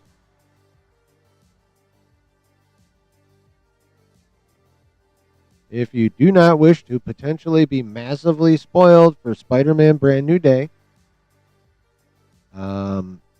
avoid this next section of the stream however you choose to. Okay? I'll give you a little bit of time. Okay, final warning. Potential massive spoilers for Spider-Man Brand New Day. You are out of time in 5, 4, 3, 2, 1. Incoming spoilers. All right, chat, you ready? Here we go. Peter Parker is accepted at MIT, just like his friends were, under a false identity after the spell of No Way Home. Okay, that's 100% believable. MIT has a hidden laboratory called Helix Division, specialized in manipulating DNA of I'm going to say powered people. People with superpowers.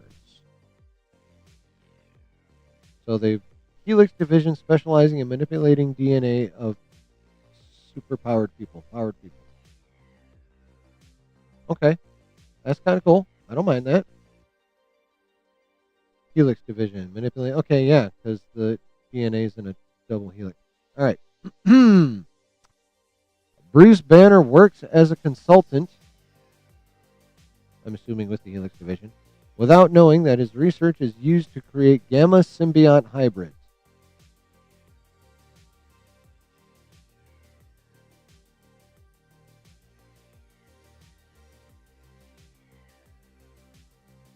Gamma symbiont hybrids.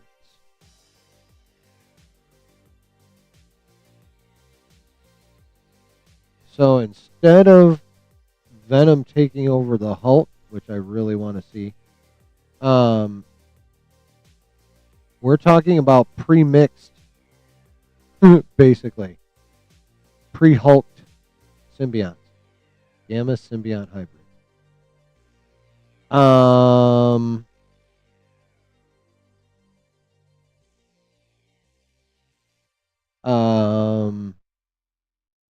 Gamma symbiont hybrids.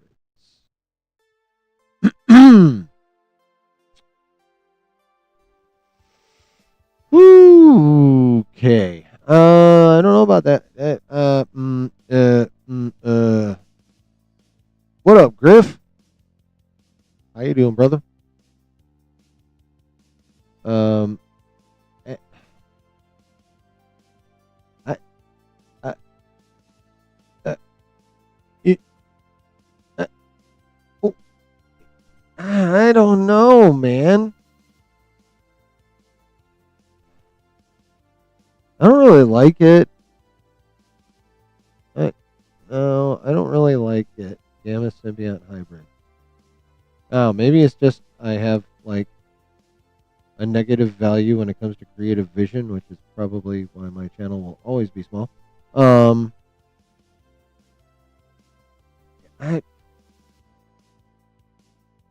mean, gamma symbiont hybrids in action would make for cool visuals, but as a concept,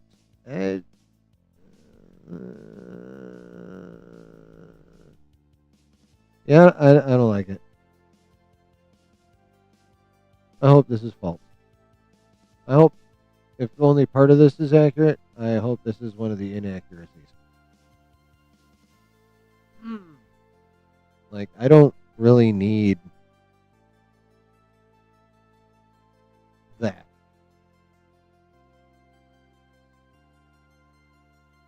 I don't know that anyone needs that, honestly.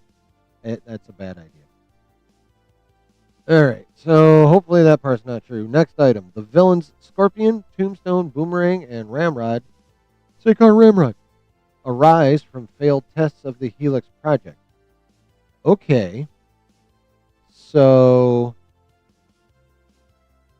chat, tell me if you agree or if you see it a different way. But the way I'm reading this is Scorpion, Tombstone, Boomerang, and Ramrod aren't going to be who they are because of technology or what have you. They are going to be who they are because they got their DNA fucked up by the Helix project.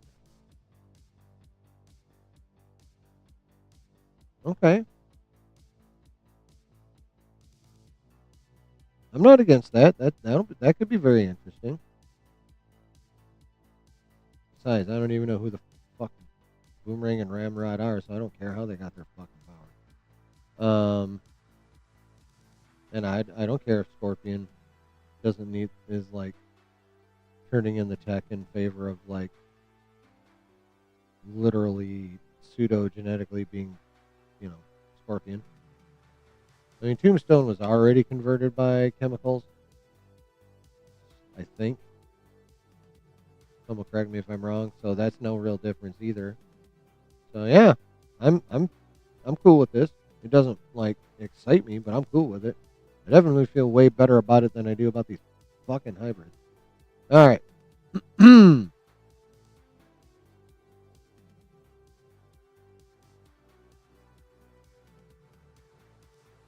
Okay, so here we go. Shastra arrives at MIT disguised as a student named Annabelle Adams, using a human body as a multiversal anchor. Okay, so we've talked about Shastra, Chad. Do y'all remember?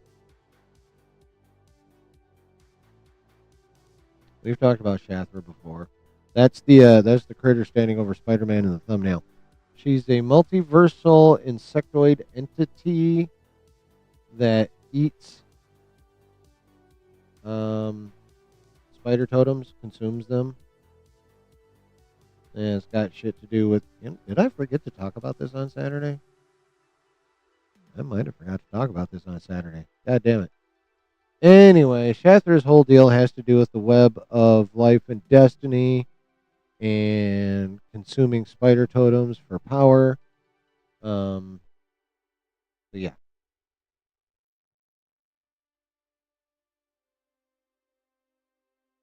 So, right. So she arrives at MIT disguised as a student named Annabelle Adams, using a human body as a multiversal anchor. This is Sadie Sink, by the way.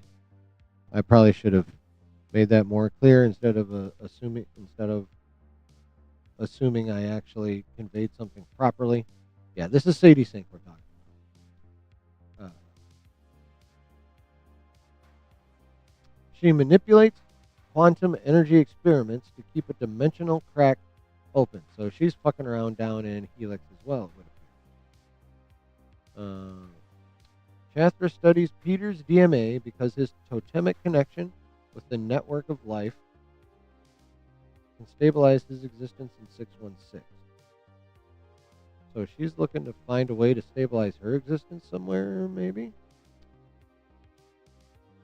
Peter discovers MIT files where Spider-Man project is mentioned, related to arachnid energy.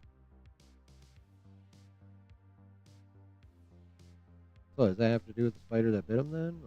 What's happening here?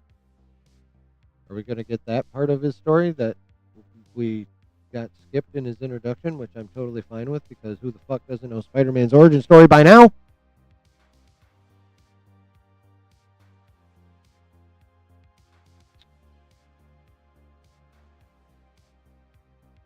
But yeah, I mean, if they want to go back and touch on it in this, in here, okay, that's cool. So yeah, Spider-Man project related to arachnid energy. Okay. The black symbiote that appears in Mexico, I'm assuming that would be the one at the end of Venom: The Last Dance, was originally a sample stolen from MIT. So that's how they wanted to explain part of the Venom symbiote being in 616 is MIT's Helix division had a sample and and someone took it. Okay. I mean, that's a little weird, but it's, it's also whatever. I really don't give two shits overall about where the symbiote came from. I just wanted to get onto Peter and wrap him up and turn his suit black.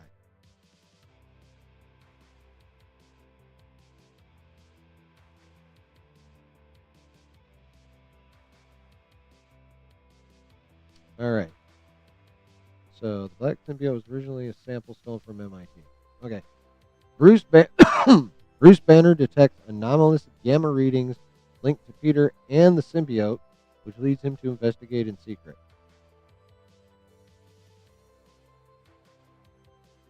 Okay, so if the symbiote was stolen from MIT, it was probably part of the gamma symbiont hybrid things, which is why Bruce is detecting anomalous gamma readings in the symbiote. Why is he detecting anomalous gamma readings linked to Peter?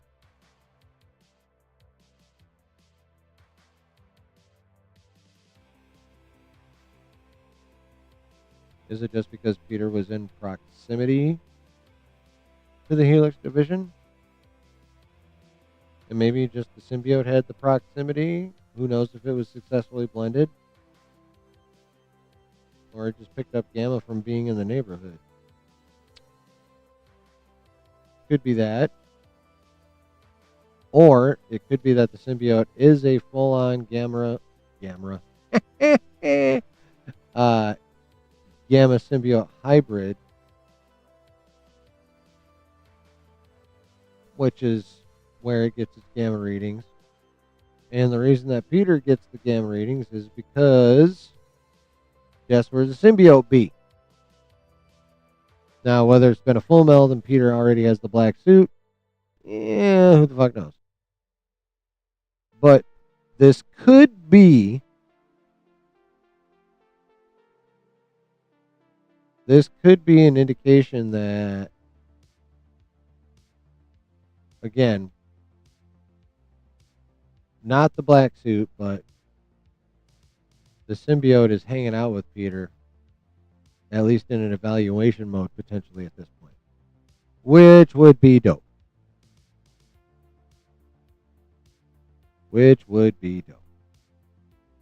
Sadie Singles team was playing. No, that was pure speculation based off one picture in which she appeared to be wearing combat boots and fatigues. She was wearing heavy boots, but she was not wearing fatigues.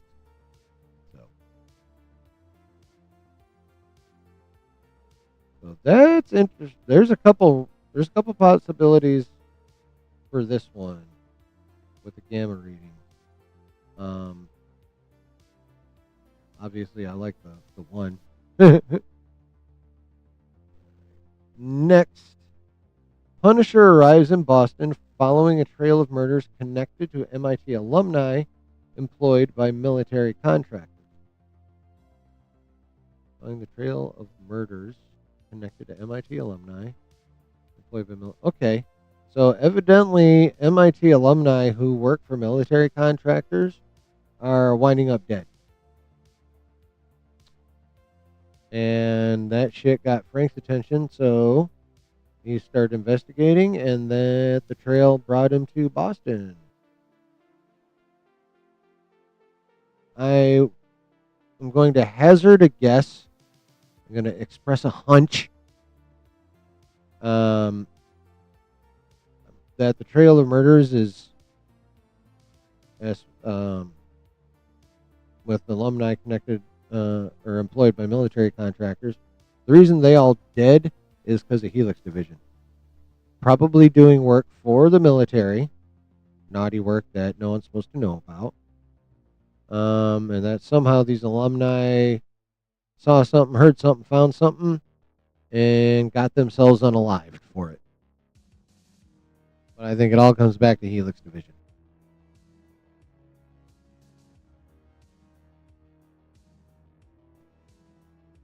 So that actually makes sense. Frank Castle discovers that MIT uses prisoners as test subjects for his experiments with nanotechnology. What do you mean his? Should be its. I wonder if they fucked up because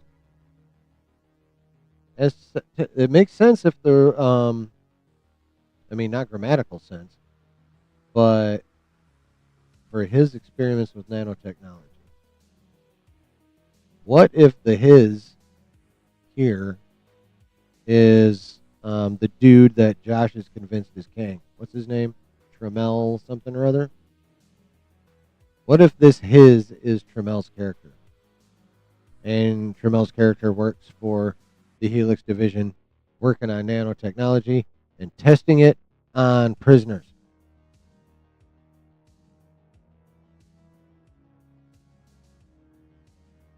This Shathra storyline feels out of left field.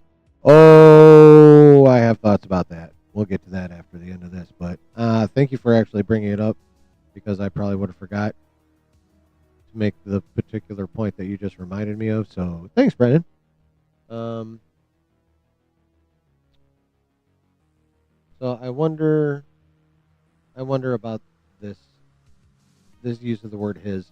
But anyway, all right. Peter tries to hack the MIT network. Shathra reveals her true form to Peter, showing him visions of the multiverse and the totemic network. Excuse me. Punisher and Peter have an initial confrontation, but then cooperate to destroy the Helix laboratory. Bruce Banner is injured after trying to contain a leak of dimensional energy caused by Shathra.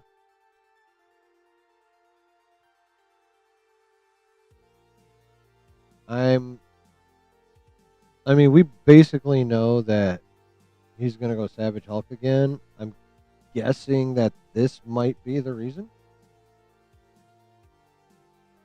That this injury will cause him to turn, probably because of this dimensional energy like mixed in for kind of a perfect storm kind of situation, you know what I'm saying? I'm hoping it's better than this. I'm hoping it's frankly, I'm hoping it's a more cool reason than this for him to go Savage, or more intense reason, or what have you. But even if it's not something more cool than this could potentially be what causes him to go Savage Hulk. What up, Travis? And then finally, Shathra manages to capture fragments of the symbiote, merging it with MIT technology to create biological drones. Now, I'm guessing the symbiote is referring back up here to the black symbiote that appears in Mexico, which was originally sample stolen from MIT in the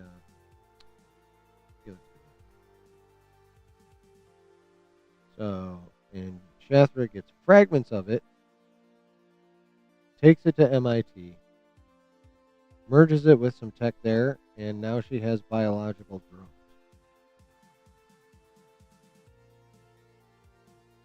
Okay.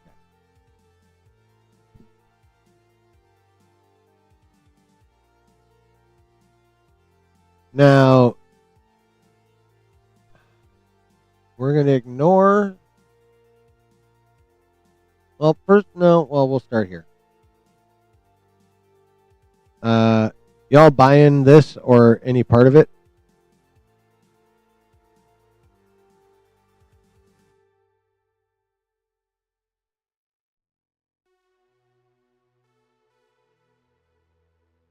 Y'all buying this?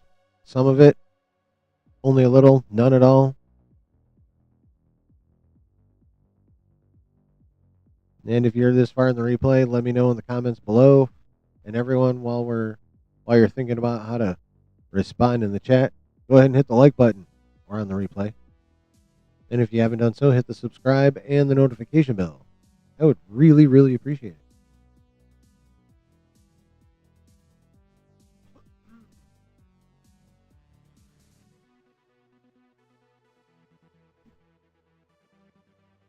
I buy most of it.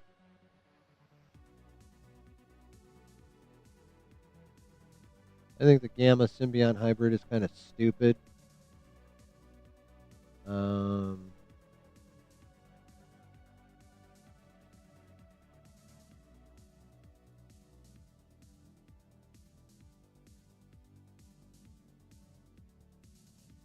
The one, Shathra studies Peter's DNA because his totemic connection with the network of life can stabilize his existence in 616. I wonder if they meant her. Because Peter's existence he's from the 616. His existence is stable.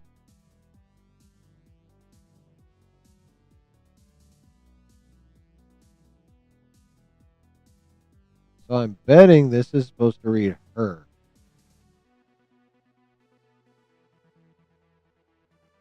So she's studying his DNA to try and figure out what the totemic connection is so she can stabilize her existence. That makes much more sense.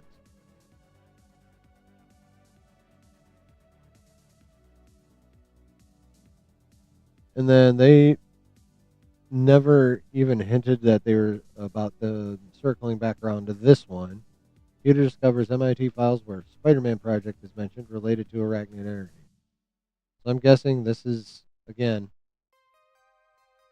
I can buy this because it would be a way to go back and explain the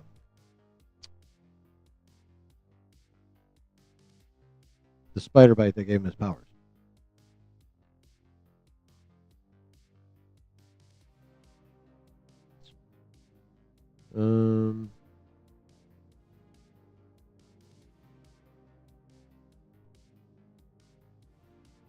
Yeah, the biological drones, I don't like it.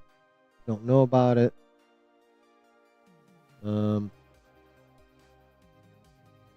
Frank Castle shit I buy. I buy the Shathra shit. I do.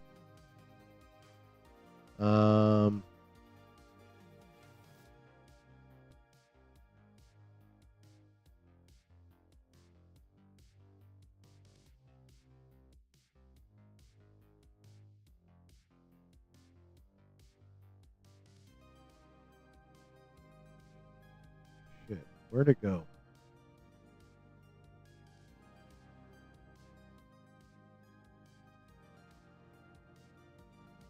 Okay, there it is. Yeah, Brennan. Brennan said earlier in the chat, this Shathra storyline feels out of left field. Yeah, it does. It does. And to me, the whole Shathra storyline stinks of Sony.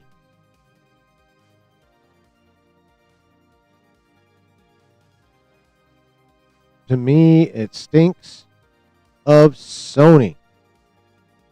What do I mean by that? Well, we have known for quite some time that the Hat Man wanted to do a grounded Spider-Man movie. And Sony wanted to do a multiversal movie because No Way Home almost cracked $2 billion without China, and they wanted more of that fucking life.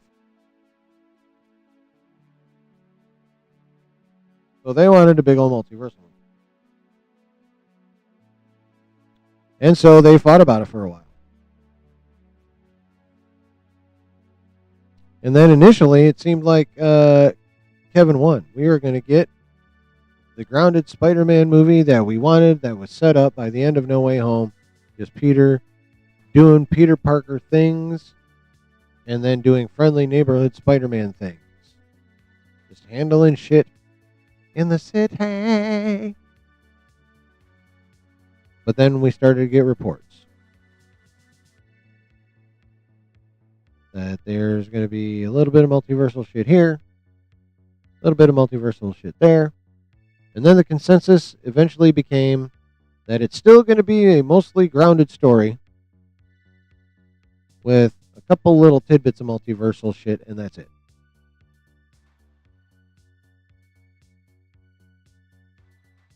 Now, I've always doubted.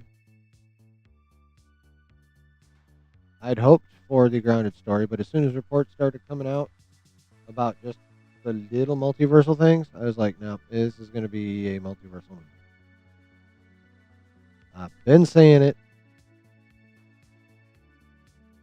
I didn't initially, but I finally realized what the fuck was going on. And now, because of the history of Sony, both with their dealings with Marvel and their absolutely shit-tastic record with their last few Sony Spider-Man adjacent movies. I think they're trying to make up for some shit with Shathra. Madam Webbish, exactly. Bringing in this multiversal creature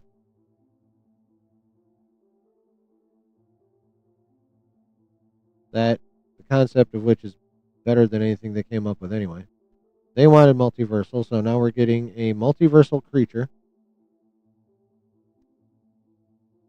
And they're also bringing in spider totems and the web of life and destiny, which is also tying it right back to Beyond the Spider-Verse or the Spider-Verse movies in general, I should say. Excuse me. Which, honestly, is actually really cool. I would love to see some Spider-Verse shit in Secret Wars. Highly, highly doubt it, but I'd love to see it.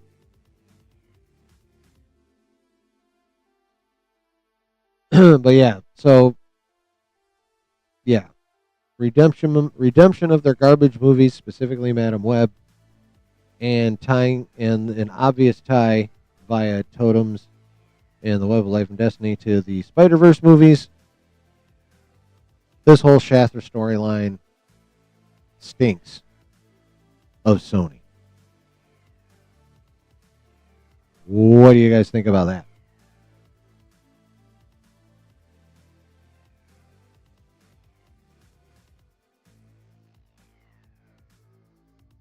And by the way, Josh never brought that up.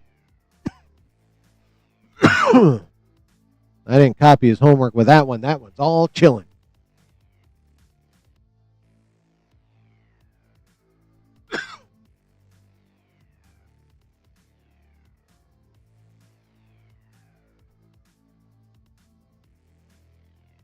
Can't wait for Beyond Spider-Verse. Fuck yeah.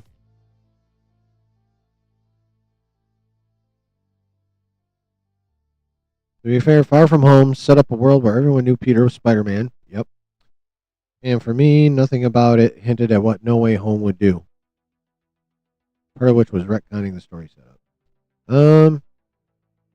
Did they retcon the story setup? I thought they played right off the big reveal at the end of Far From Home, courtesy of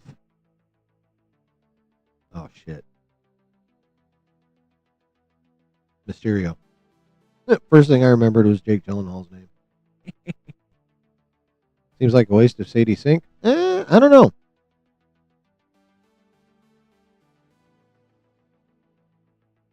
I mean, she's going to have to be doing a lot of different shit. She's going to have to be, when she's being more Shathra, she's going to have to find a way to put out an aura of evil and badassery, because Shathra is no joke. Now, once they put her in mocap and make her look like the insectal form of Shathra, it'll be easier. But then she's also going to have to, be all super friendly and nice to Peter, while totally going behind his back and using him for her own purposes and shit. So I don't know. I don't think it's going to be a waste of Sadie Sink. Don't like it? I mean, I'm not overly fond of it. I'm not overly fond of the idea, but it's not an idea that's so bad that it can't be made to work. We just have to see how they handle it. And again, assuming this is true. We do not know if this is true.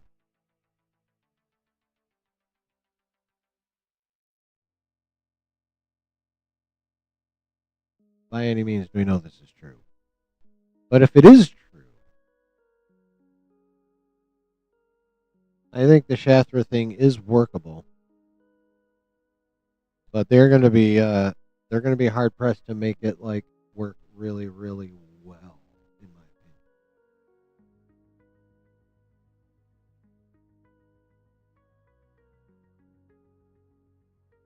opinion. Yay, double digits for now. Woo! Sadie Sink with an evil aura is a bit hard to imagine, right? I mean, yeah, she just looks too sweet and cute. Let's be real. She just looks too sweet and cute. I mean, there's a couple of pictures where she looks like a full grown ass woman, but for the most part, she just looks sweet and cute. So yeah, she probably is at least we're going to get a much better idea of her range. If she can pull that off, she got range.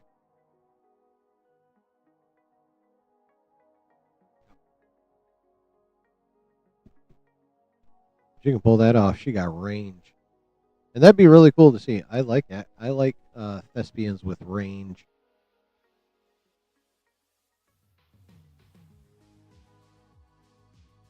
Yeah, like, yeah. Who was it? Jeff Snyder had that first. Um, yeah, he had that first, and he's been sticking to it despite all this other shit. Um, and then Harloff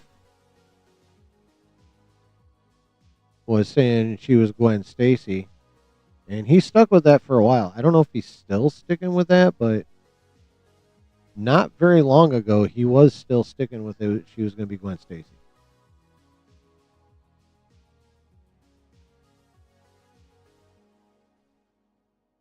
So,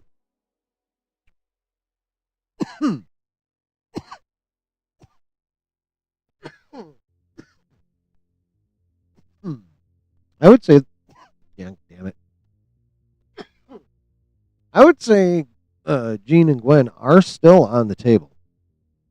Like, this is just a leak. It's not guaranteed to be true by any means.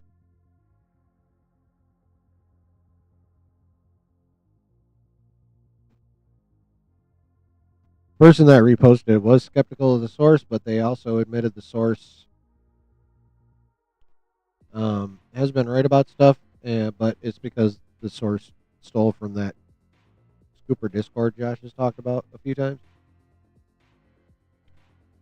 So we have to at least give a reasonable chance that this is accurate because it came from that Scooper Discord, probably.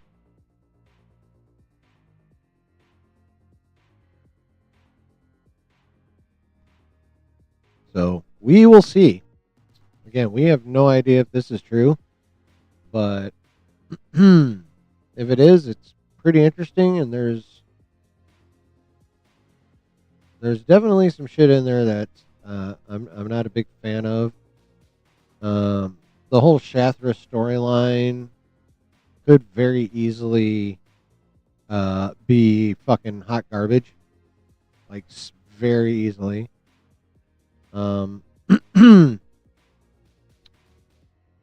Obviously, I don't know this for a fact, but to me, this is Sony's doing. So if anyone can make sure Sony's meddling comes off decently, it's Feige and Destin Daniel Cretton. So, now if I see what she got possessed in Stranger Things. Oh, see, okay. All right, so she has done that shit before. Well, cool. That's good news, actually. That's good news.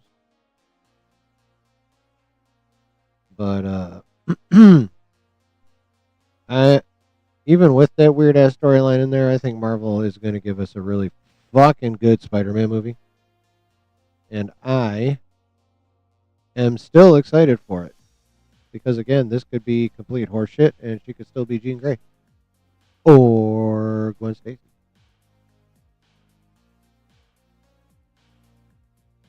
So yeah, but I also feel like at least most of that is pretty possible. You can't bring Madam Web lore unless you bring the Sween dog in. I mean,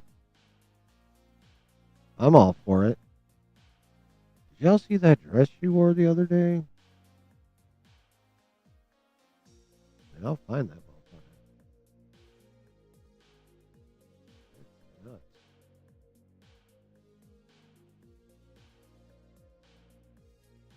Is that enough of a gooner to bookmark it?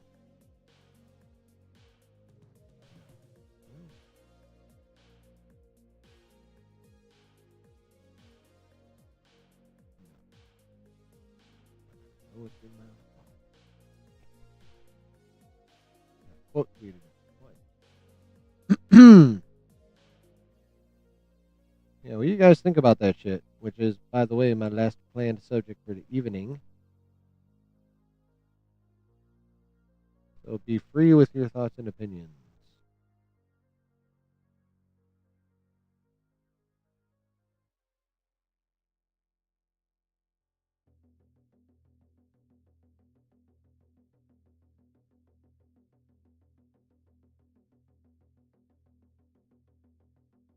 I feel like that was fucking last week.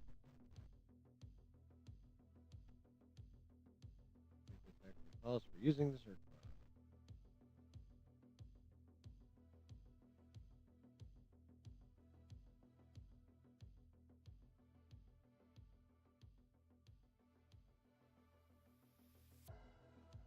And I'm gonna try a shot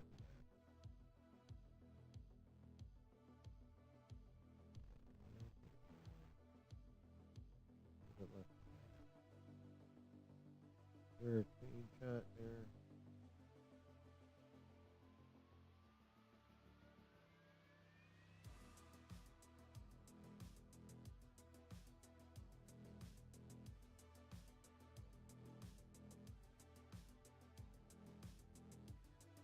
Let's go with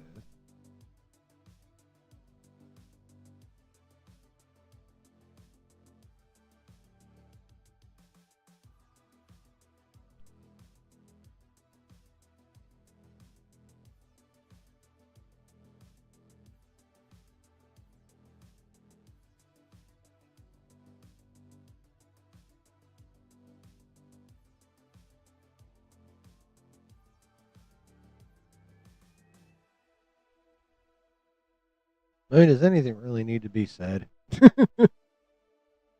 And did you know all of that is packed into a 5'3" frame? I found that out the other day. Sydney Sweeney's only 5'3",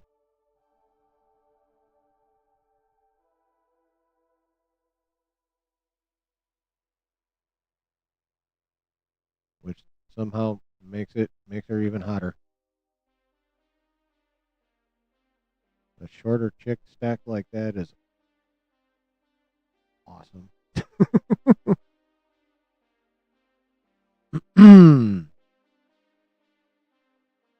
Oh, Travis, you are such a fine example of how the fandom is better at this shit than Marvel themselves. I know, right? She always came off as tall in like pictures and shit, but yeah, no. I don't remember. I think I saw someone talk about her being short in a post, and I was like, what? I mean, I don't know if I thought she was 5'10", but I definitely thought she was like 5'6", 5'7", maybe 5'8", right on the taller side. I looked it up and no, that she 5'3". I mean, she is 1 inch away from being the favorite type of Sir Mix-a-Lot. Oh no, she is that. Does he say 5'2" or 5'3"? God damn it, brain.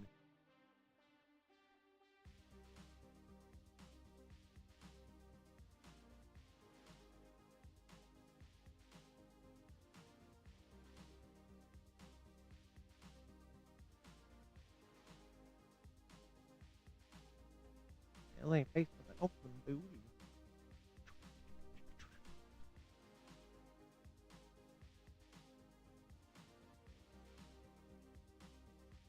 Oh no, it was 5'3". She is who Mix-a-Lot was rapping about. 36, 24, 36. Only she's 5'3".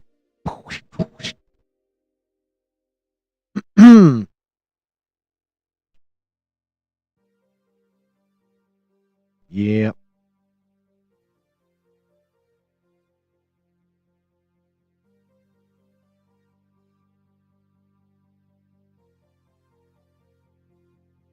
No, what do you know? We discovered that Sir Mix-a-Lot unwittingly wrote about Sydney Sweeney. I'm sure he had plenty of prime examples back then, of course. There's no way he wouldn't, but I'll be damned if she don't fit the description.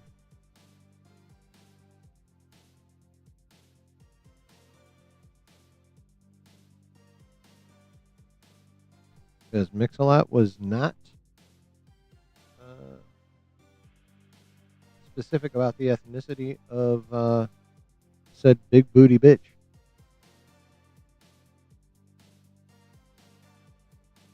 He just said female.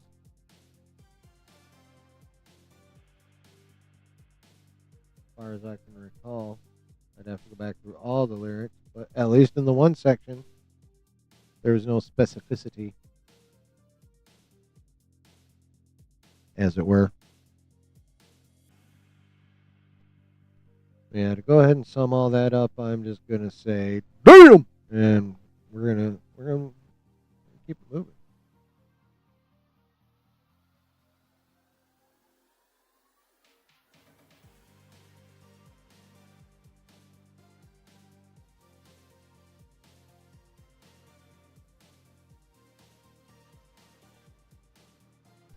Yeah.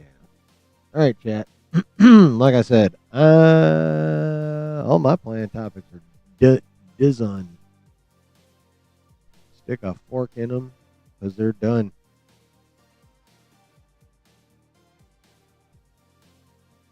So I'm going to start looking to get out of here in the very near future unless you guys have something you want to bring up. I am more than happy to yap about what y'all want to yap about.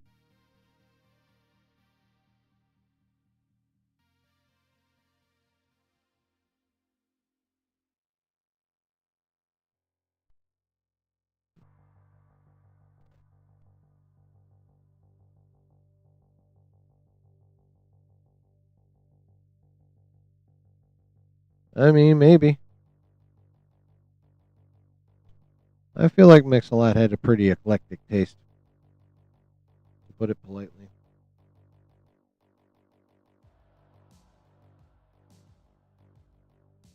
Or to put it bluntly, I feel like Mix-a-Lot was a it's all pink in the middle kind of guy.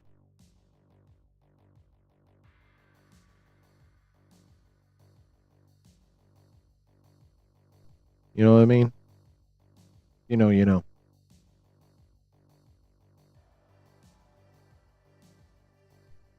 Oh, thanks, Brooke. Excuse me. What, if anything, do I think is being pulled from the Sony universe aside from the symbiote? Well, if the Shastra storyline is accurate, I would say the Spider-Verse movies. Probably the best option, or at least concepts and characters from them. I put that as the number one possibility. But the Web of Life of Destiny is also very central to the story of Madam Web. So they might be attempting to set up a redemption of that movie somehow in some way. Hopefully they're smart enough not to try it by doing a whole nother movie about Madam Web, but they can. I think at some point they want to try reintroducing the character, but as a side player. A recurring character for like consultation or whatever, and might also get up to some shenanigans. But yeah, I think the primary Spider-Verse related stuff is at the top of my list for that. Yeah, well, first they need to wait a while.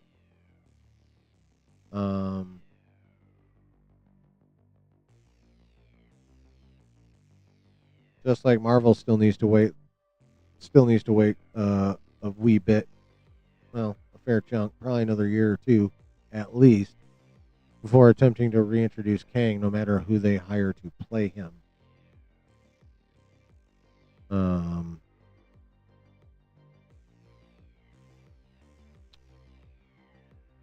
So, yeah, they're going to have to wait quite some time, but I can see how the Shathra thing and invoking the Web of Life and Destiny could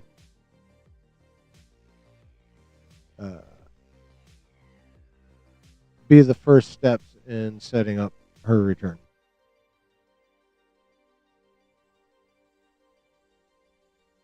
Yeah.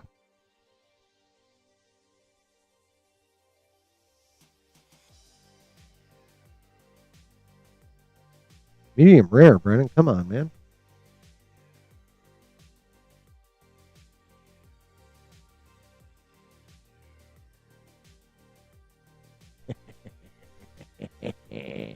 All right, chat.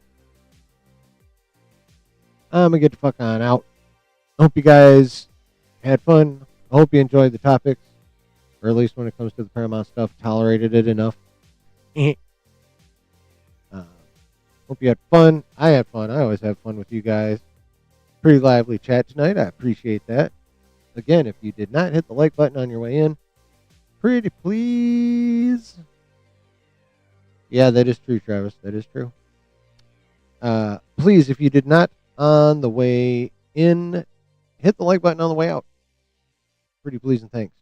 And again, if you're new or hung out before but still haven't done it, hit that subscribe button and that bell. It'll help the channel out, and it'll make me feel cool and popular. Yes, also join the Discord, which Brooke just dropped the link in the chat and for the stream. What up, Jay? I mean, can you really go wrong? But yeah, if you're on the replay, it's in the description of the video. It's also in the channel description. So there's a couple, 3 places you can find the Discord link. Hop on into my Discord server. I share all the streams there, and their notifications are much more reliable than YouTube. So,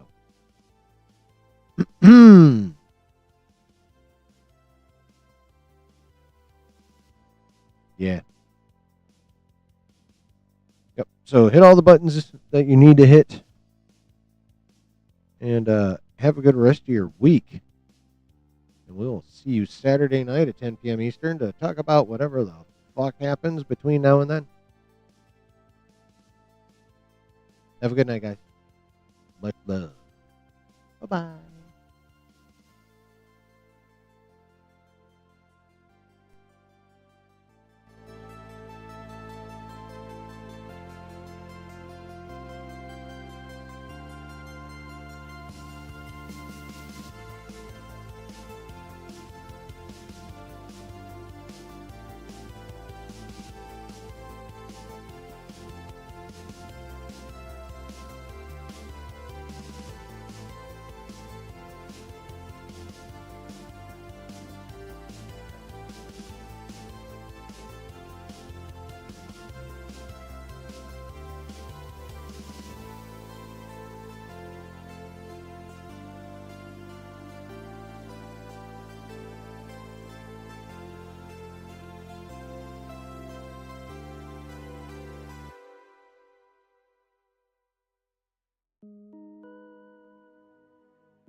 Chat, we have reached the end of another nerdy session in the basement.